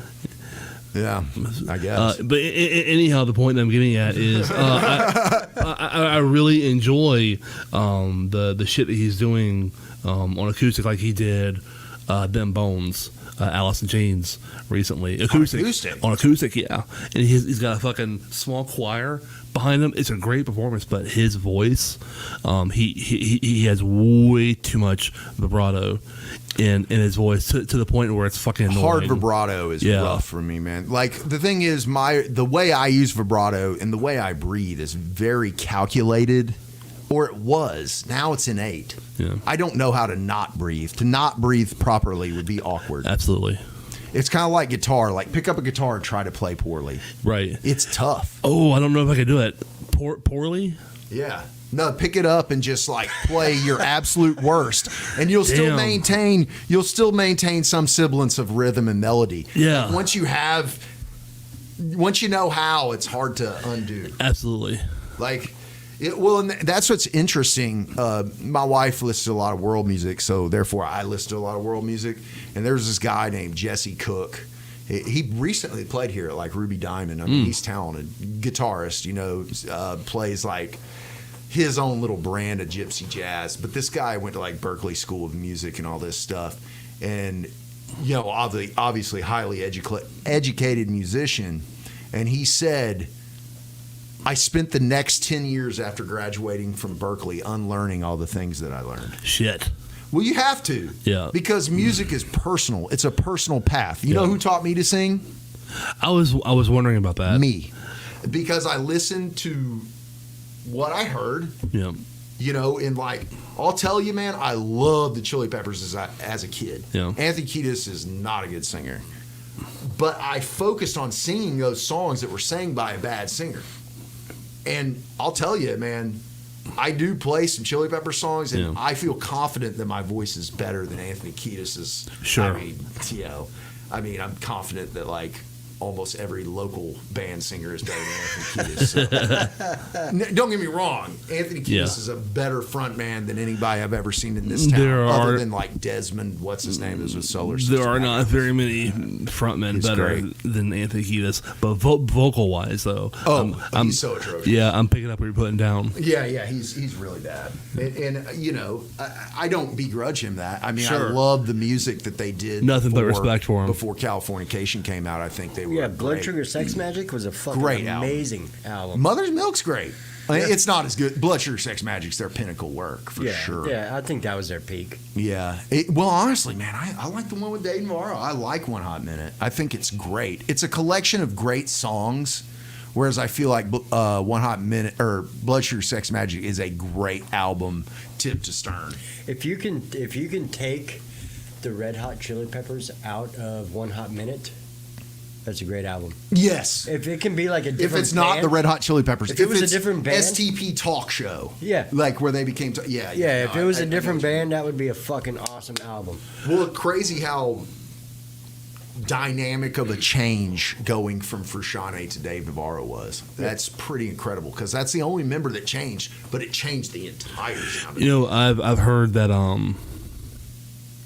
Never mind, I can't think of the name of this song. They have a song that Anthony said is about Dave Navarro, and can't think of the name of the goddamn song right now. Is it Chili Peppers song? Yeah, the one.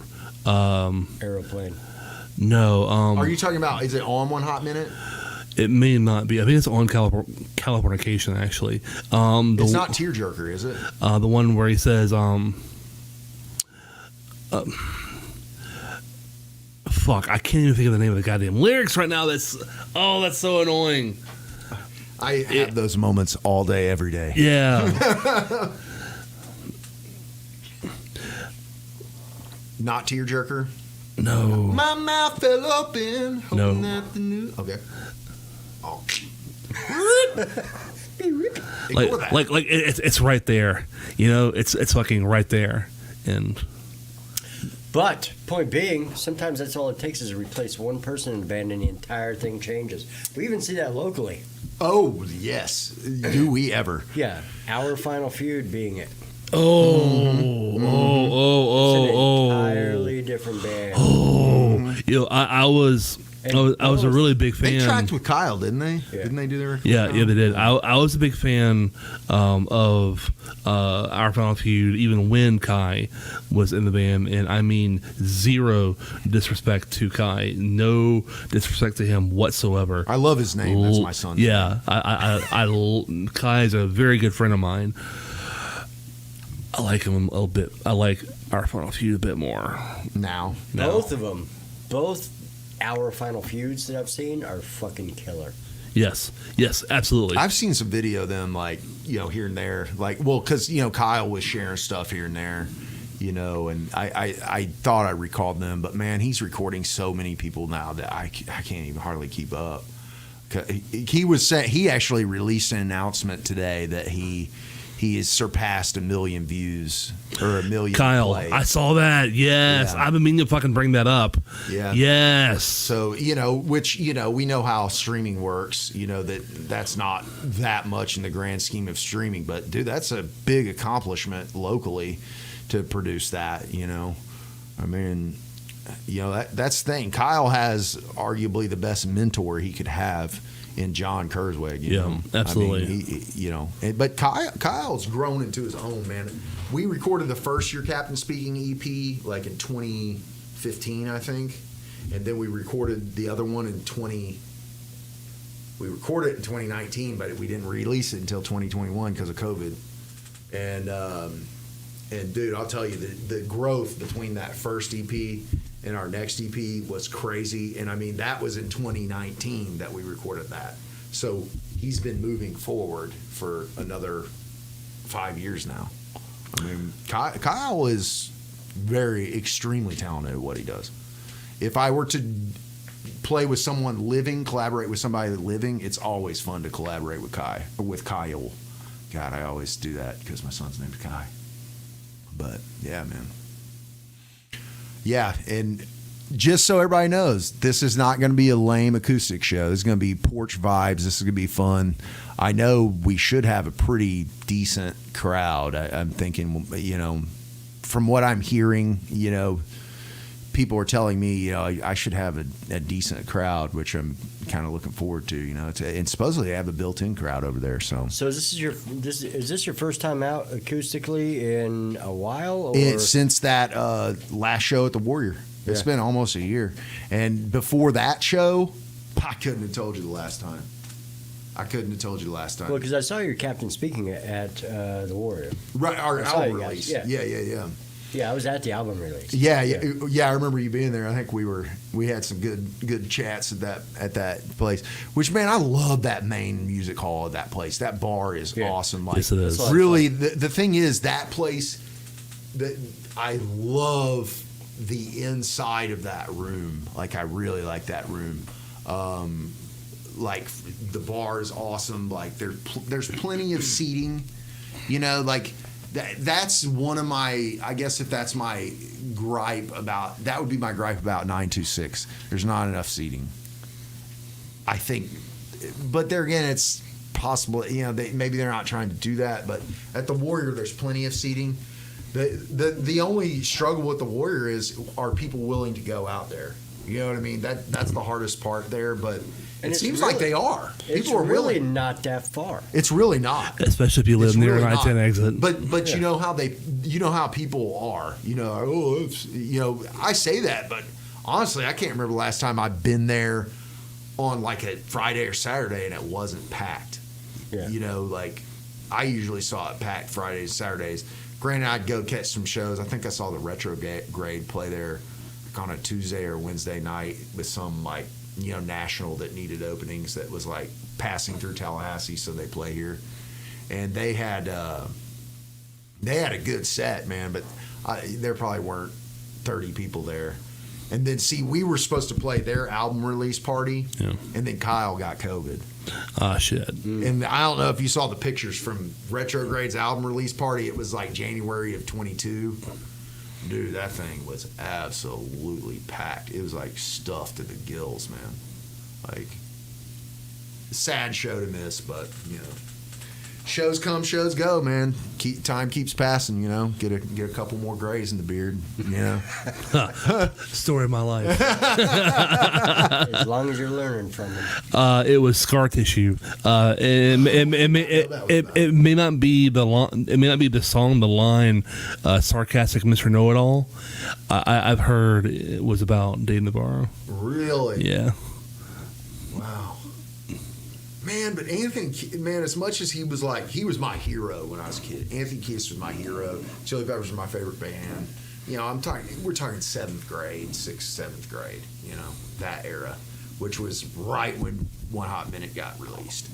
Because listen to this, I went to Specs. Do you guys remember Specs? No, you don't. I wasn't here. Do you remember Specs music? Or how long have you lived in Tallahassee? Since 03.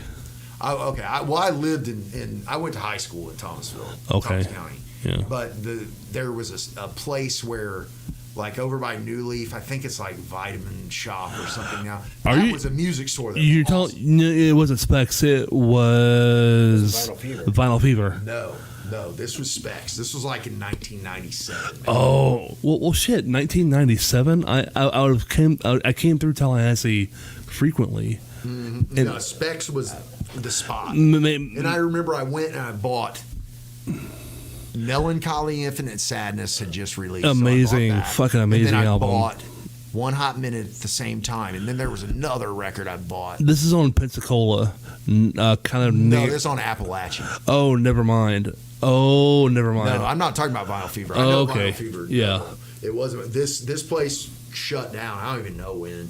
And then Sam Goody was really like the last one. Are they even open still? Sam Goody? Fuck if I know. Mall? Yeah. I don't even know. I mean, I wouldn't even know where to go to buy a CD other than, online. Yeah. But eBay. I also won't buy a CD. I have no reason to. I just bought a Candlebox CD on fucking eBay. Candlebox. Really? Yeah. Used? Yeah. Okay. Yeah, it was. Were they? Are they like? I mean, I don't know. Are they collectible? Like people? No, I don't know. I bought it for a joke to get mailed off. Oh, okay. Yeah, because somebody was going back and forth online about the stolen CD and all this shit. So I ordered it up and I gave it to her and I was like, "Here, send this to your friend. Let's settle this argument. Give her back her CD that she stole fucking 30 years ago." Wow. Dude, this girl, my girlfriend in high school had this friend that was terrible. I mean, she sucked. Granted, the girl I was dating in high school, the one I'm talking about, she sucked too.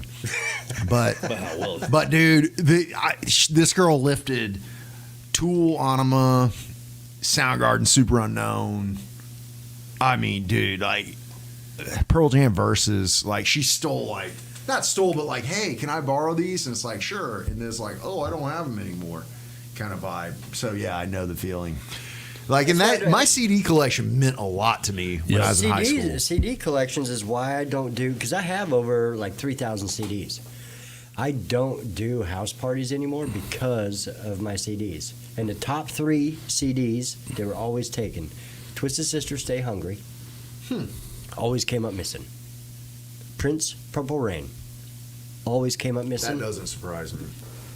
And the Crow soundtrack Oh, always came up missing. dude, the Crow soundtrack generated an entire generation of female goths. Yeah. And I got I got so fucking tired of replacing those three. I do smaller house parties now. I don't do big house parties, and my CDs are not out. Well, you don't have to worry about me stealing your Purple Rain. You're anti-Prince? I'm not anti-Prince, just not my thing. Well, let me ask you this. In the Prince-Michael Jackson argument, where do you stand? Neither.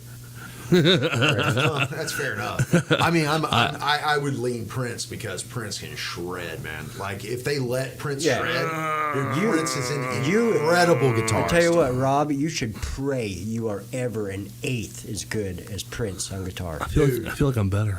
No, Dude, Prince is no, I think I'm better. Not even close. unbelievable, dude. You can't hold it. Unbelievable. Yeah, you Like, he can't can hold a rip candle. nearly like Yngwie Malmsteen. He's that good.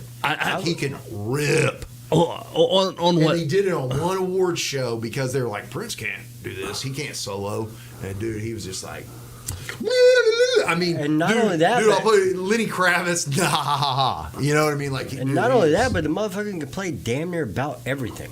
oh, instrument wise, yeah, he Yeah. can play drums, keys, bass, guitar. He can What, play, all that shit. I can play all of it but drums, but what, God help me with drums. What song? Like what one song that stands out true to your statement there about comparing him to Yngwie Malmsteen? It was this one performance that I saw. It was a live performance. Yeah. Man, I actually, you know what I spent watching today? I spent some time watching an incredible guitarist who I hadn't looked at any of his stuff in forever, and I highly recommend checking him out. I was just, I'm in an acoustic frame of mind. You ever listen to Roy Clark? Roy Clark, the bluegrass. Oh fuck yes, Dude, that guy Oh, yes. is unbelievable. There's this episode of him on The Odd Couple, like the Nick at Night show, Yeah. you know? Well, I mean, it wasn't Nick at Night, but it is to me Nick at Night. But, Yeah. dude, Roy Clark's on there. Absolutely unbelievable. I grew up on country, so Roy Clark, Buck Owens, Man, you grew up on country. That surprises me. Ricky Skaggs, Like Ricky Skaggs can play. yeah, Vince Gill. Oh, Vince Gill, P- one of the greatest vocalists. People fucking sleep on him because he's got the fucking operatic vocals. He's great. But His as guitar wise, chicken picking? Jesus fucking Christ. Unbelievable. Also a big fan of an artist named Junior Brown. I know Junior Brown. Yep. Yeah. So I grew up on that shit. I was listening to that before anything else. Man, that reminds me of like when Kyle was like, "Yeah, man, I'm gonna show you these records," and he put on some bluegrass, and these kids were like, "Huh?" Yeah, it's the same vibe. Yeah. Yeah. You know, I guess my stepdad was like a rock musician, recording artist, and basically showed me the ropes. You know what I mean? He gave me a guitar and showed me the chords to get started. And then The kinda cage. got out of my way and let me do my thing. Yeah, gotta show them the CAGED, and then it's like, all right, And I didn't play those, buddy. I was going straight to the power chords. I was Yeah. like, okay, enough of this trash. yeah, Yeah. How did you know? Or something. And the other one, my other first one, was a really terrible rendition of, I think it's Walk Don't Run. It's the Ventures. It's gang, gang, gang, gang, gang, gang, gang. Yep. Gang, gang, gang, gang, gang, gang, gang. Those were my two favorite first. Yeah. Dude, I love that. I love surf rock. There's actually a surf rock band in town. The Intoxicators. Yeah. Oh, And the is Disastronauts. that band And the we saw? Disastronauts. I work with that dude, Brian Crumb. Yeah, oh the my drummer. God, dude, I fucking- Dude, they're So- great. I heard some of their raw tracks. Speaking of It's good. speaking They of work playing with in the Kyle. Bull Necks in Atlanta, Uh-huh. I'm up there. It's got to be 3,000 people. Just a fucking sea of people and hot rods out there. And here comes Brian Crumb in a fucking monkey mask and a fez, Yeah, that's his thing. force feeding me PBRs while I'm trying to play bass in front of all these people. Yep. I didn't know you knew Brian, man. He's awesome, man. He's a very cool Oh dude. yeah, Brian and Gary and oh yeah, dude. Yeah. Dude, I love the Disastronauts, and especially the Intoxicators. You know, everybody says this is a small town. It's like, when you think about it, it's really not that small of a town. Yeah. I mean, you know, but I'm saying that as perspective of a person who grew up in rural southeastern Missouri and then moved to Coolidge, Georgia. You know, so I mean, I know small towns. Like Coolidge has like 350 people in it, and where I grew up, Jackson, Missouri, had like 10,000 people. So, you know, to me, and I lived in Atlanta and I hated it because it sucked. Our scene is very open and receptive to new bands and new musicians. It certainly is. Go to Atlanta, and it's not going to be like that necessarily. Yeah. You got to know some folks to cut through. Like, you know, in like out in California, the model is you pay to play, you pay them money, and maybe, you know, I know they've done things like that around here, but the difference is how much money you're paying to book the venue for the evening, and then you have to recoup it on ticket sales. You know, whereas, man, honestly, I'm at the point where, you know, I do guarantees and stuff. Most of the time when I play, you know, I play for a guaranteed amount because I don't feel like fooling with ticket sales and all the door and all that. But, you know, the model of the ticket sales is way better for the venues, like, because they can lose their money fast. And honestly, I'd rather them pay less and stay longer on the scene. Yes. As much as bands are like, oh man, we need to make this money, it's like, then get a job. First of all, then get a job, because music's not a job. I mean, it can be if you're Kyle. Yeah. But I don't know anybody else here who's making what I would call a living playing music. You know, I don't know. I mean, Hunter, you know, Hunter Dawes, he played a lot about, you know, well, I say that. I know Corey Johnson from Upside Avenue, and also Black Jacket, which is Hunter's wedding band, and Tony O'Donnell. I know he does it. You know, Tony, he does Black Jacket, and he was Tony O back on the scene. God, I can't remember his band's name. I suck, but yeah, I guess there are a few people who make a living, but my deal with music and money was always like, man, I don't want to sit here and argue over these peanuts. You know, if there's real money to be made, yeah, I want in, you know, but man, you know, playing for $500 or something isn't going to do anything. Yeah. It's not going to move the meter unless you take it all and throw it in a band kitty. Yeah. You know, which that's probably what you spent a lot of time doing, was playing. Did you do that? Play cover shows to fund bands? Yeah, most of our money went into the main pot to rebuy merch, shit like that. So Right. we cover the merch, then the merch would fund the next Run of merch. Yeah, exactly. With a profit that you'd invest into something else, either more merch or different merch. Yeah, we never got paid. Right. Personally, Which is unfortunately the correct model if you want to take it bigger. the only time I got paid was playing in a cover band. Right. That was the only time I made money. I've made money over the years. Other than that, the whole thing was a fucking ego stroke. The only time I ever made money, my very, very, very first show was at Big Daddy's, and I know we didn't pull very many people. I don't know how many people we pulled, but I know it couldn't have been more than maybe 10 people, and I feel like that's stretching it even a little bit. Point is, Rob paid us $100. And I was like, okay, I'll take it. yeah.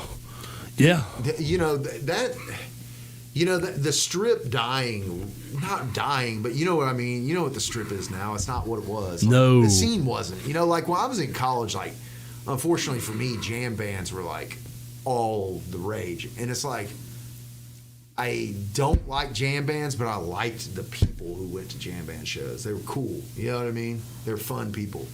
I'm not a big jam band guy. I've seen a couple good jam bands. I saw Oysterhead live with Stuart Copeland, Les Claypool, and Trey Anastasio, and that was good. I bet that was good. Mostly because Trey Anastasio didn't do much singing because he sucks horribly. And somebody needs to tell those guys, don't attempt harmonies if you're not even remotely singing at the same pitch. Get out of here. Get out of here. You know, like, you can't hit notes. Don't try harmonies. If your singer's, I mean, what's the other guy going to match to, man? You have no pitch. It's just talking. You know what I mean? Fish has never been my thing. Well, I mean, I don't want to sit here and like bag on Fish or anything. I mean, it's not my thing. I mean, they're talented in some ways, but they don't do enough self-editing in others for my taste. Yeah. You know, like it's like, hey, if you can't sing, maybe you should be an instrumental band. You know what I mean? I mean, you're talented enough, but instead you want to go, I mean, what? Or find a singer. Yeah, or find a singer. I mean, sometimes bad singers work. Look at Tom Waits, man. Like, his voice is unique. Yeah, look Yeah. at Guns N' Roses. Ah, man, Axl can sing. Yeah, he could. Yeah. I mean, I don't like his tone. I agree. I don't personally like his tone, but I see why people like it. Yeah. It's just not my thing. Yeah. Okay. I mean, it was good for the time. He wouldn't Then- be good today. Let's go. Tom Petty. Not Tom Petty. All right, the Wallflowers.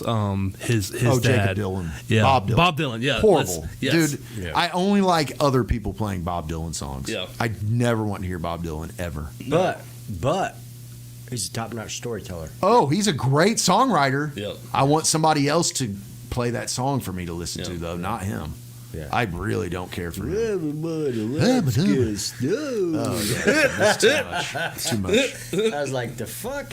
Yeah, no, that's Can't not. listen I'm to not a this fan shit. of that. I like commitment. You know, like the thing is, I'm not a screamer, but a good screamer, I can give him the old hat tip. You know what I mean? I can tell a good screamer from a trash screamer. I can tell. You know, Oh, my ears work. And You know what I we mean? have some good fucking screamers here in Tallahassee. Kurt. Oh yeah, Kurt Rogers. Yeah. Yeah. Uh, Dude, that guy can really do his thing, man. Dustin Blake. Yeah, is he playing in a band right now? I don't think he is. Yeah. 'Cause, yeah, he's is, great. Is man. he? I don't think so. Yeah, I don't think he is. I just saw him posted some pictures of him singing. I was like, Yeah. I wonder if he's playing a band or if he's like guest appearing because he gets a lot of guest appearance type Yeah. vibe. Yeah, in fact, he did some guest stuff with Defy the Tyrant, right? Yeah. That must have been the show I he, saw. he or gets the up pictures and I does saw. Upside Down with them. Yeah. Yeah. I mean, dude, they're a good band.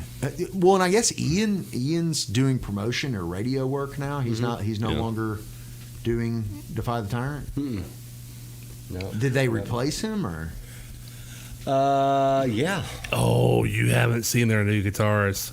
Man, I haven't seen them since our album release show. But a lot of that has to do with having a propped up 2-year-old. that rock and you fucking pop back out of it. Their new I know, guitarist. man. I've risen from the tomb. Their new guitarist. I feel bad. I can't think of his name. His last name's Ledbetter, I believe.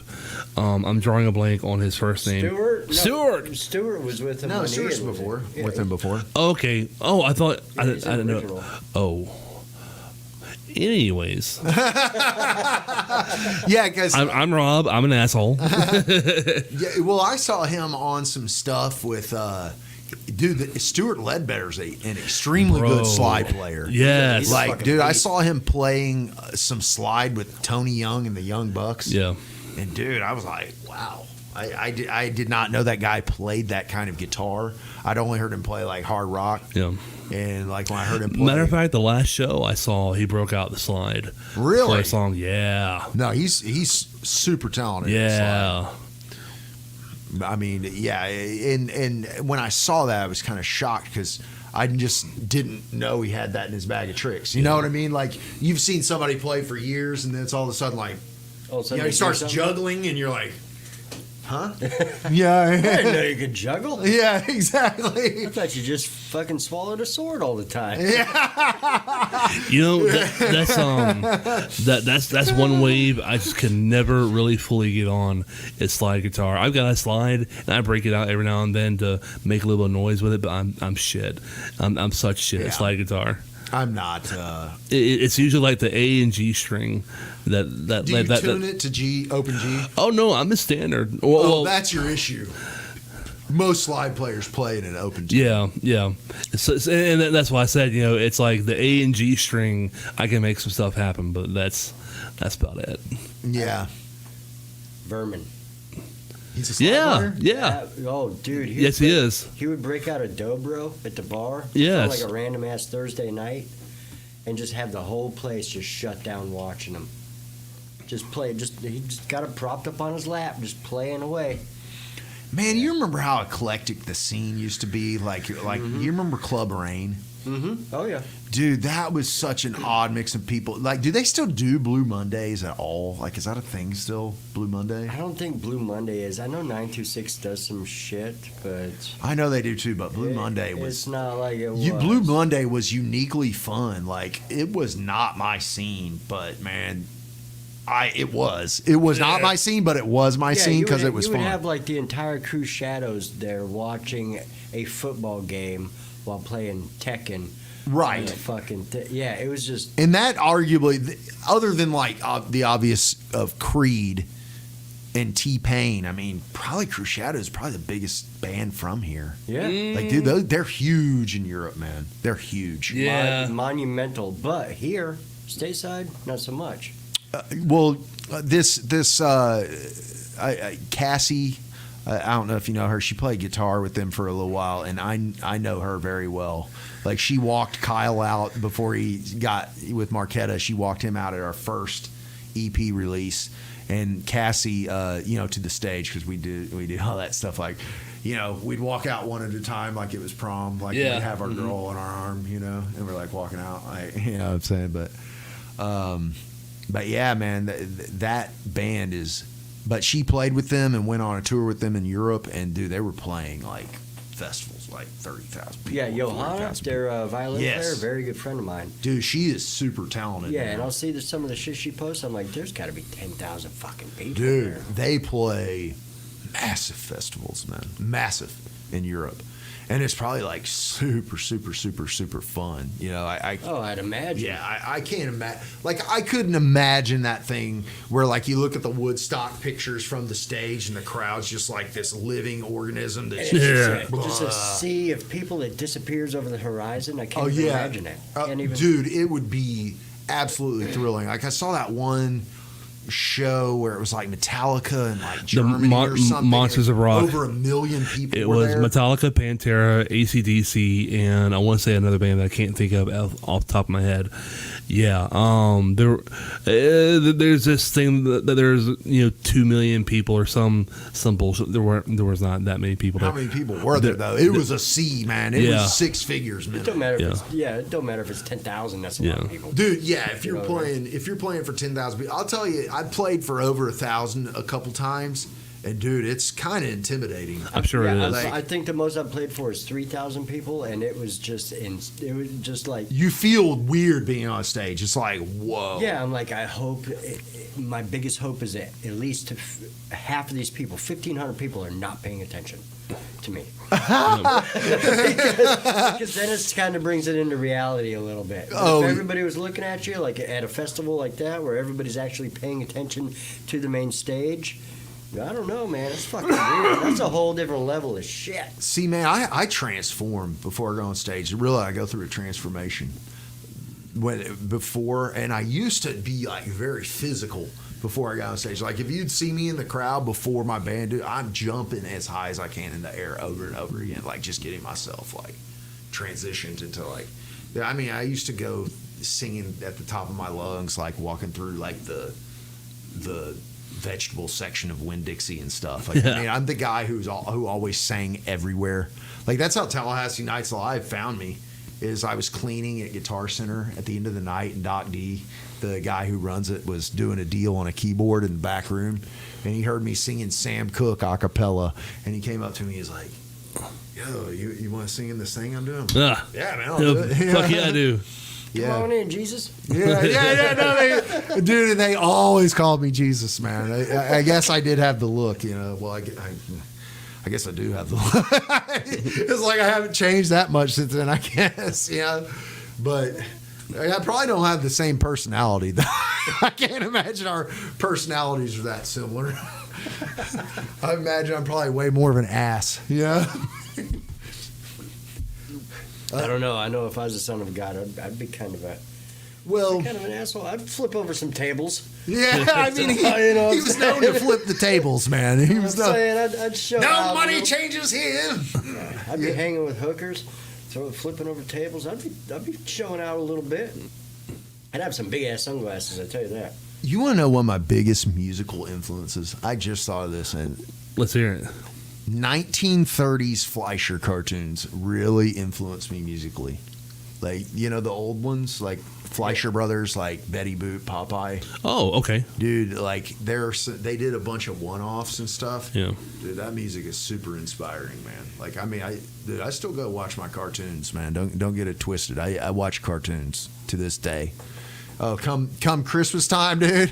Hey, are we watching Rudolph, or are we just putting on one of these 8-hour Christmas cartoon things? Because maybe I'm watching some cartoons, but I only like the ones with. I like talkies with music. I'm not into like the modern cartoon of like, Yeah. wow, here's a drama. I mean, I like the comedy ones, sure, some of the comedy ones, but dude, those old ones where it's like bling bling bling bling bling bling bling bling bling bling bling bling bling bling bling bling. It's funny you mentioned cartoons and music because I went to Mozart's 250th birthday, Jacksonville Symphony, Very cool. and as I was in there, I was realizing cartoons. Cartoons is why I love You know that music. classical music. It is.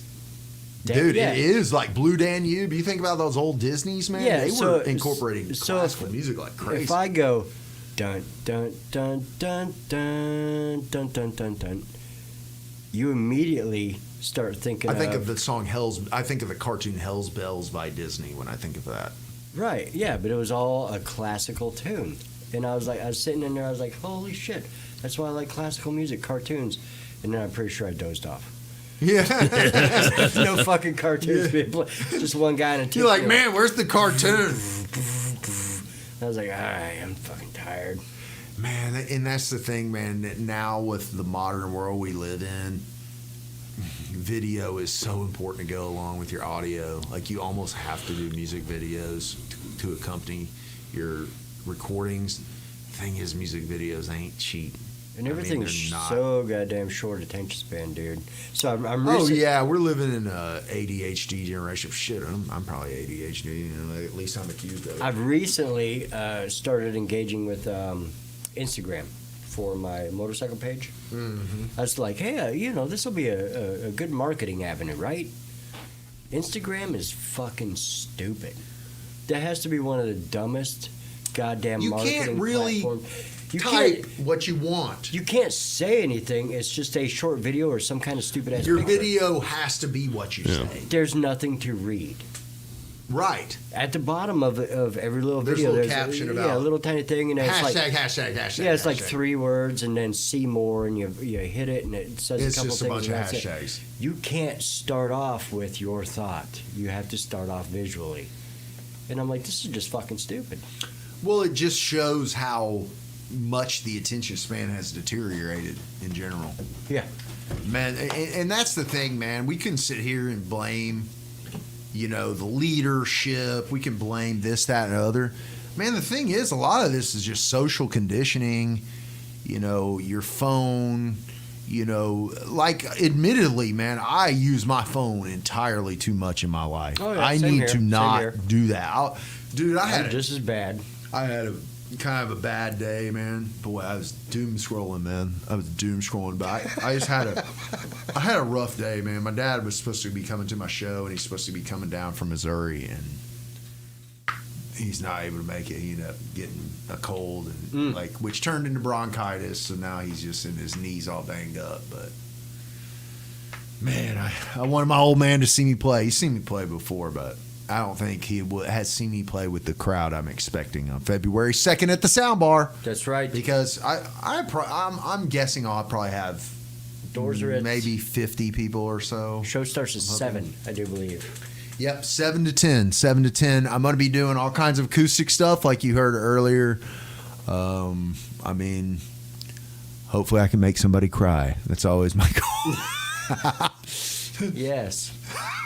Oh, look at that. They're feeling so passionate about it. Bring them to tears. You've got to. Dude, I'm so curious to read this chat. My glaucoma doesn't let me see it. Do y'all play? What is that? There's a bunch of stuff. So David Lloyd. What up? What up, brother? David Lloyd. He says, what up, Russ? The king of deplatforming thieves. That's right. You know what? I'm going to go steal all his shit, too. And my Addison Sandler or Addison Sandoval or whatever the fuck it was. Dave was on the show when he released Monogram, wasn't he? Was he on this show when he released his record, Monogram? I think so. Yeah, I think he came with Kyle. He did. Yeah. I watched that one. Kyle always tickles me with his tangents and his winding pathways of storytelling. You know who he reminds me of? Who? I've never met the man, but I imagine if I hung out with Weird Al Yankovic, You'd be like Kyle. he would be like Kyle. I can see it, man.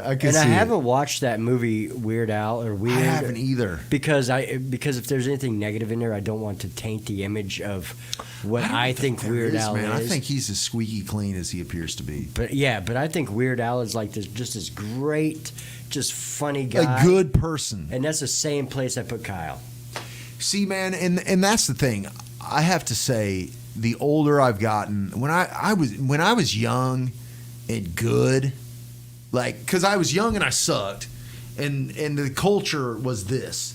If you're young and sucked, I remember I went to this guitar store in St. Augustine, and I was probably 15 or 16. I was playing like Ted Nugent, I was playing like Cat Scratch Fever and stuff like that. And I go to this place and like this guitar store and I'm playing, and this guy totally big leagued me. I mean, I was probably 15 or 16, and this guy's probably 27 and sweep picking, he's just, this dude was such a good guitar player, and just super big leagued me. And then when I was like 24, and I was like, when I discovered like, I'm good at this, I'm not normal, I'm more talented than most people at singing, When I knew that, dude, I turned into a total prick.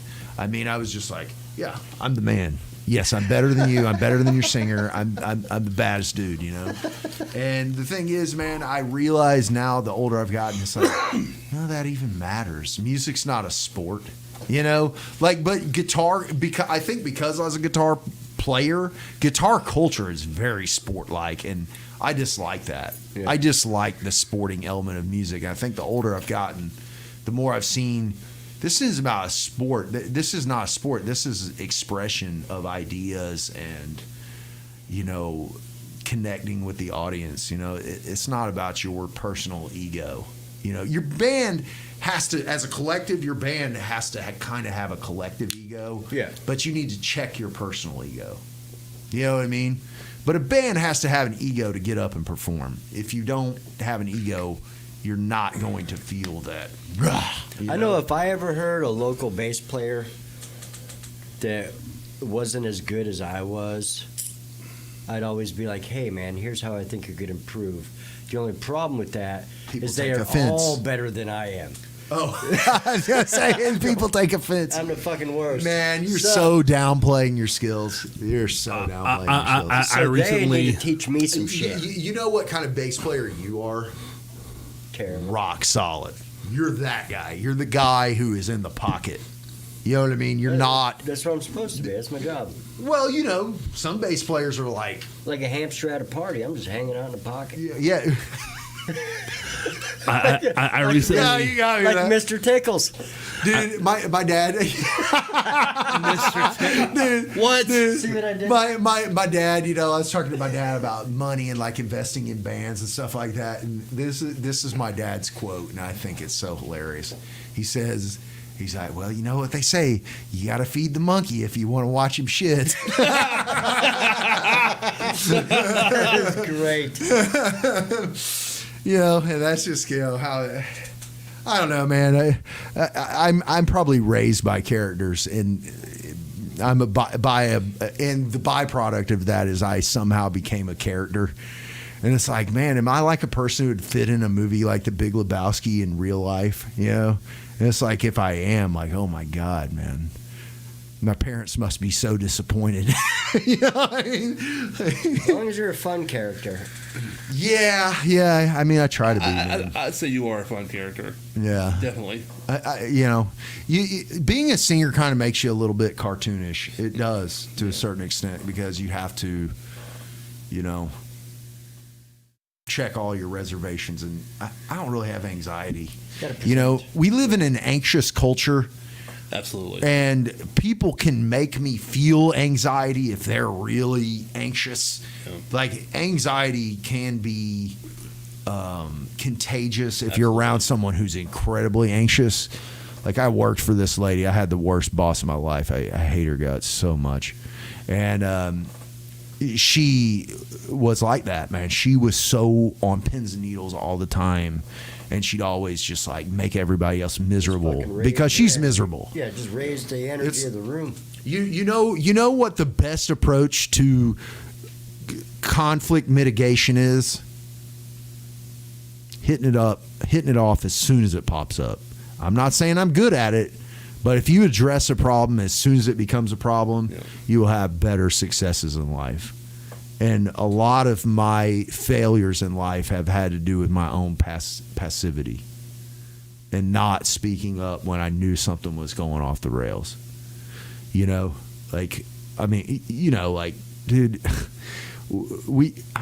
dude, oh my God, man. I mean, I've heckled people from the stage. I'm like, what am I doing? You know what I mean? Like, dude, I heckled a sound guy so hard, that I broke him. And I had a couple people who heckled me, and dude, my wrath was untenable. I was just too mean.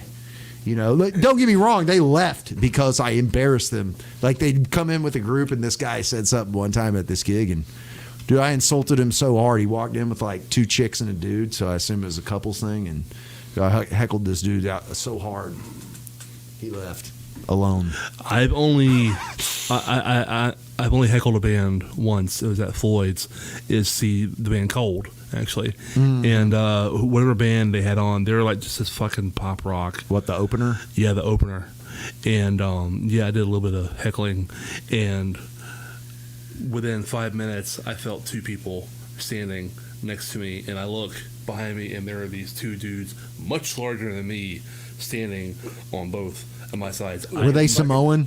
No, they were security guards. Looking to ship your bitch ass out. And I didn't say a fucking word after that. Dude, I heard a story that was amazing. There was this band called the Impotent Sea Snakes, and they were playing at the Beta Bar, which, engine room, Beta Bar, whatever, but this was the Beta Bar era. That was all blur for me. No, actually, I think it's when the Beta Bar was the Cow House. I take that back. Yep. That was the Cow House. And they were there, Impotent Sea Snakes, and there was this dude, and I think his name was Thad, if memory serves me correctly, and he was picking on these goth kids, man, just really badly, in the audience. And dude, they picked they had these giant Samoan dudes apparently. Yeah. I heard this story secondhand, but I know it's true because I know the person who told me wasn't lying to me. He said these 2 Samoan guys picked this Thad guy up, put him on stage.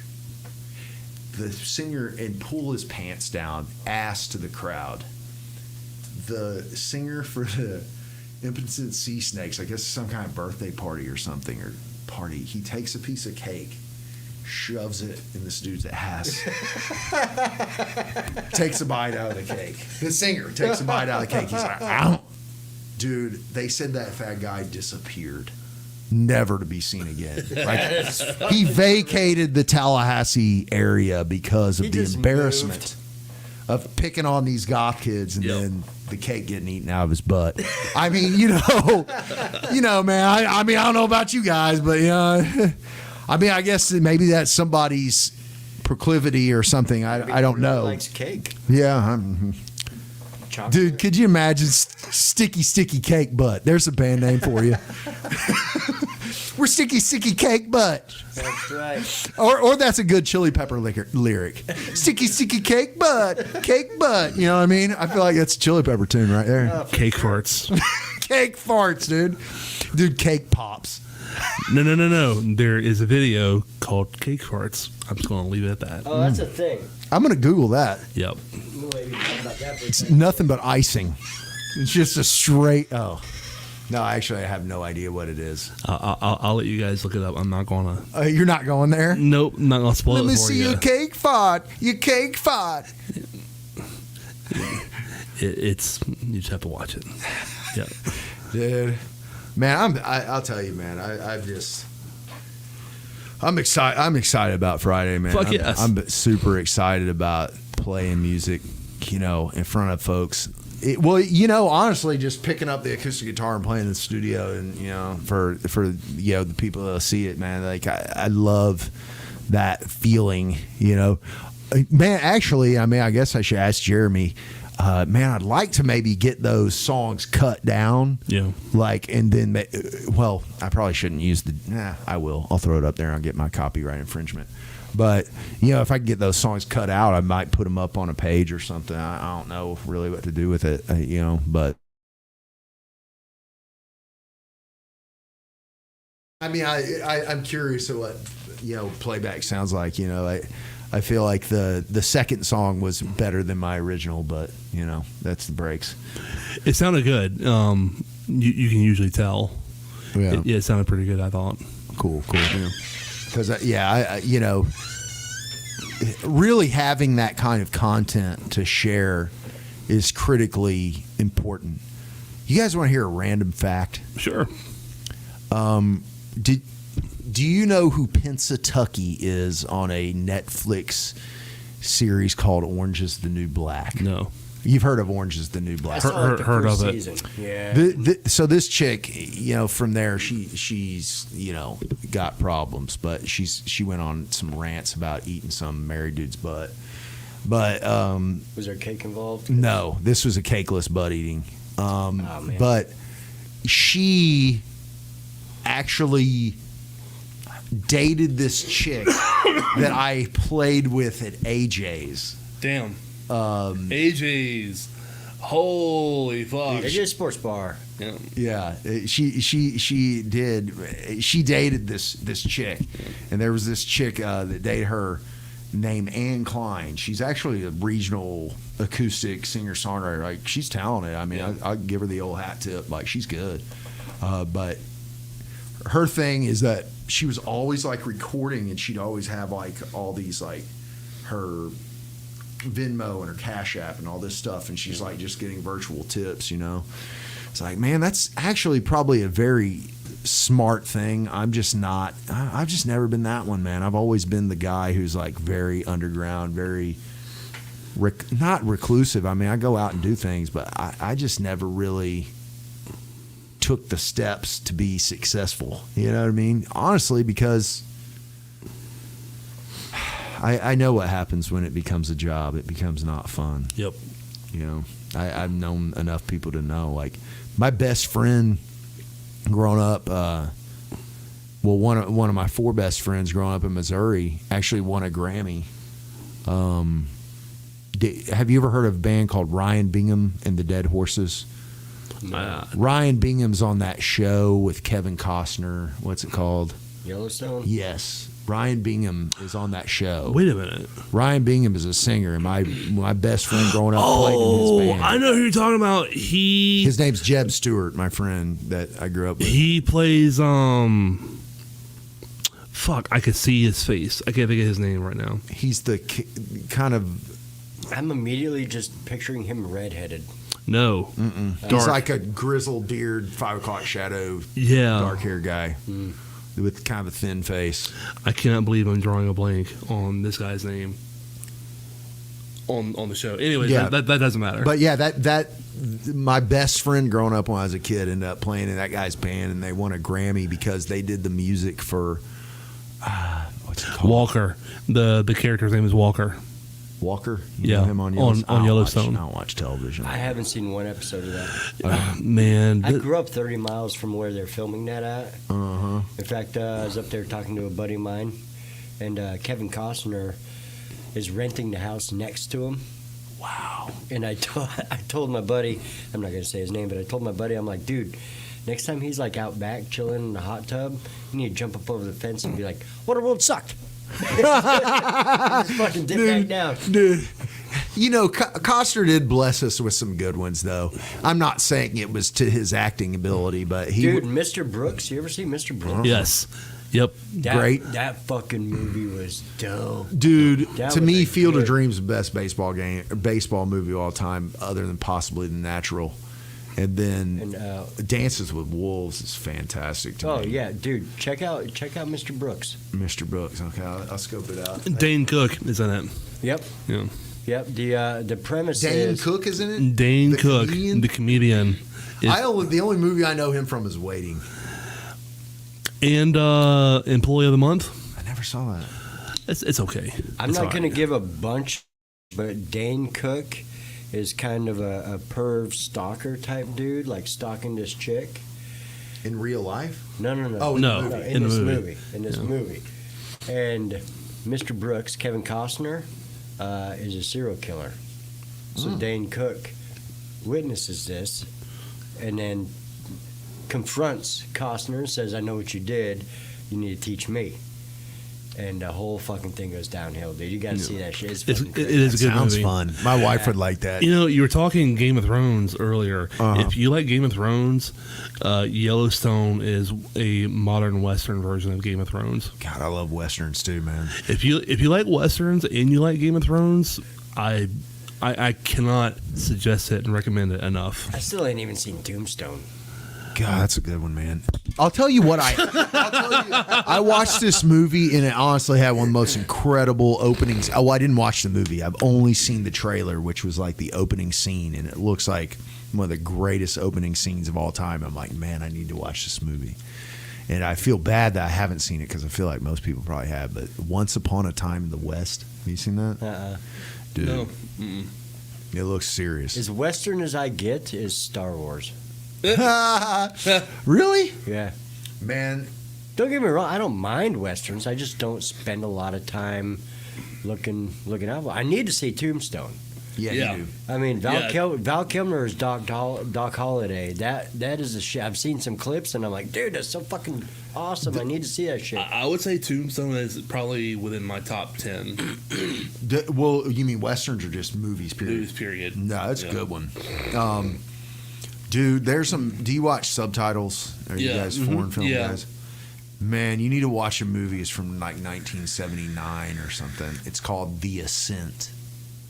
And it's about the Russian and German World War II front. Damn. Dude, it is heavy. Like, I mean, I'm sure. like incredibly heavy. Well, dude, it is fantastic. I mean, my dad told me about it because he saw it on Turner Classic Movies, and he was like, "Oh, you need to watch this." You know, he'll buy DVDs, and you know, if it's a good enough movie, he'll buy it. And he showed it to me. I was like, "My goodness!" I mean, it made me feel about as much as anything's ever made me feel. Other than possibly, dude, I'm telling you, when we shut down for the evening, I'm playing you got this cover of Wasted Years because Cool. I'm telling you, man, you're gonna be like, man, wow, that is super raw, man. Do you like Iron Maiden? You see the mask over there, baby? Hell yeah, I love Iron Maiden. No. Where am I? Man, I got You ain't seen glaucoma. The Eddie? Made by John Nix, October Rust, FX. What? No. Where? Dude, I can't see anything. Oh yeah, that's true. Oh, dude. That is awesome. He made that? Yeah. Yeah, John Nix made this. Wow, man. Let me flip on over to the other camera here. Boom. There we go. Dude, that is too cool, man. Dude. Yeah, you want some pro quality. So you like shit. Maiden. Okay, then, dude, you're going to love this when I play it for you. Like, it is seriously moving. It will move you. Because, dude, that is cool, man. What is that? Did he 3D print that or something? Or he created a mold? He molds it. Wow. Molds that shit. Yeah, he made that, and He's a talented dude, man. Well, I knew he was a talented singer. Screaming. he made the Dude, that's another dude who can scream. yeah, John he made can the scream. Crimson Ghosts for Misfits. Yeah, he made a bunch of these too. I got one in here, and then I got one over at the motorcycle shop. Wow, man. That's a great band right there, the Misfits. I mean, That was a lot of fun. they're doing a tour or something like with it's Danzig, Samhain, and Jerry Only. I He believe so. tuned his bass EA. really Yeah, because he only ever used 2 strings at a time. 2 strings at a time, and in case he broke one, he's got another one. It's not the worst idea I ever heard. Yeah, I mean, if you're playing that, you might as well. Fuck it. I mean, I sang "Last Caress" on acoustic guitar on the porch at Barnacle Bells. I'm sure that went over well. Not unedited. Yeah. How did that Yeah. go? I've got something to say. People were probably like, "Man, wow, this is something else." Yeah, I'm over here trying to enjoy my fucking oysters. and- Yeah, I'm trying to eat a grouper sandwich, and this guy's talking about. I ripped your mother today. You guys know the song. Doesn't matter much to me. Well, thank you, Russ. Yeah, Yes. thanks for having me. Fuck folks. yes. Yes. Thank you, folks out there. Yes, February 2nd, this Friday at the Sound Bar.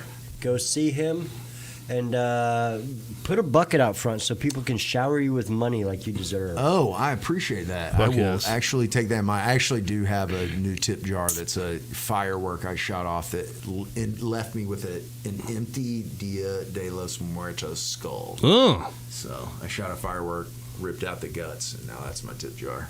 Hell yeah. It's cool again. Yes, go see that because you guys have nothing else to do. I promise you don't.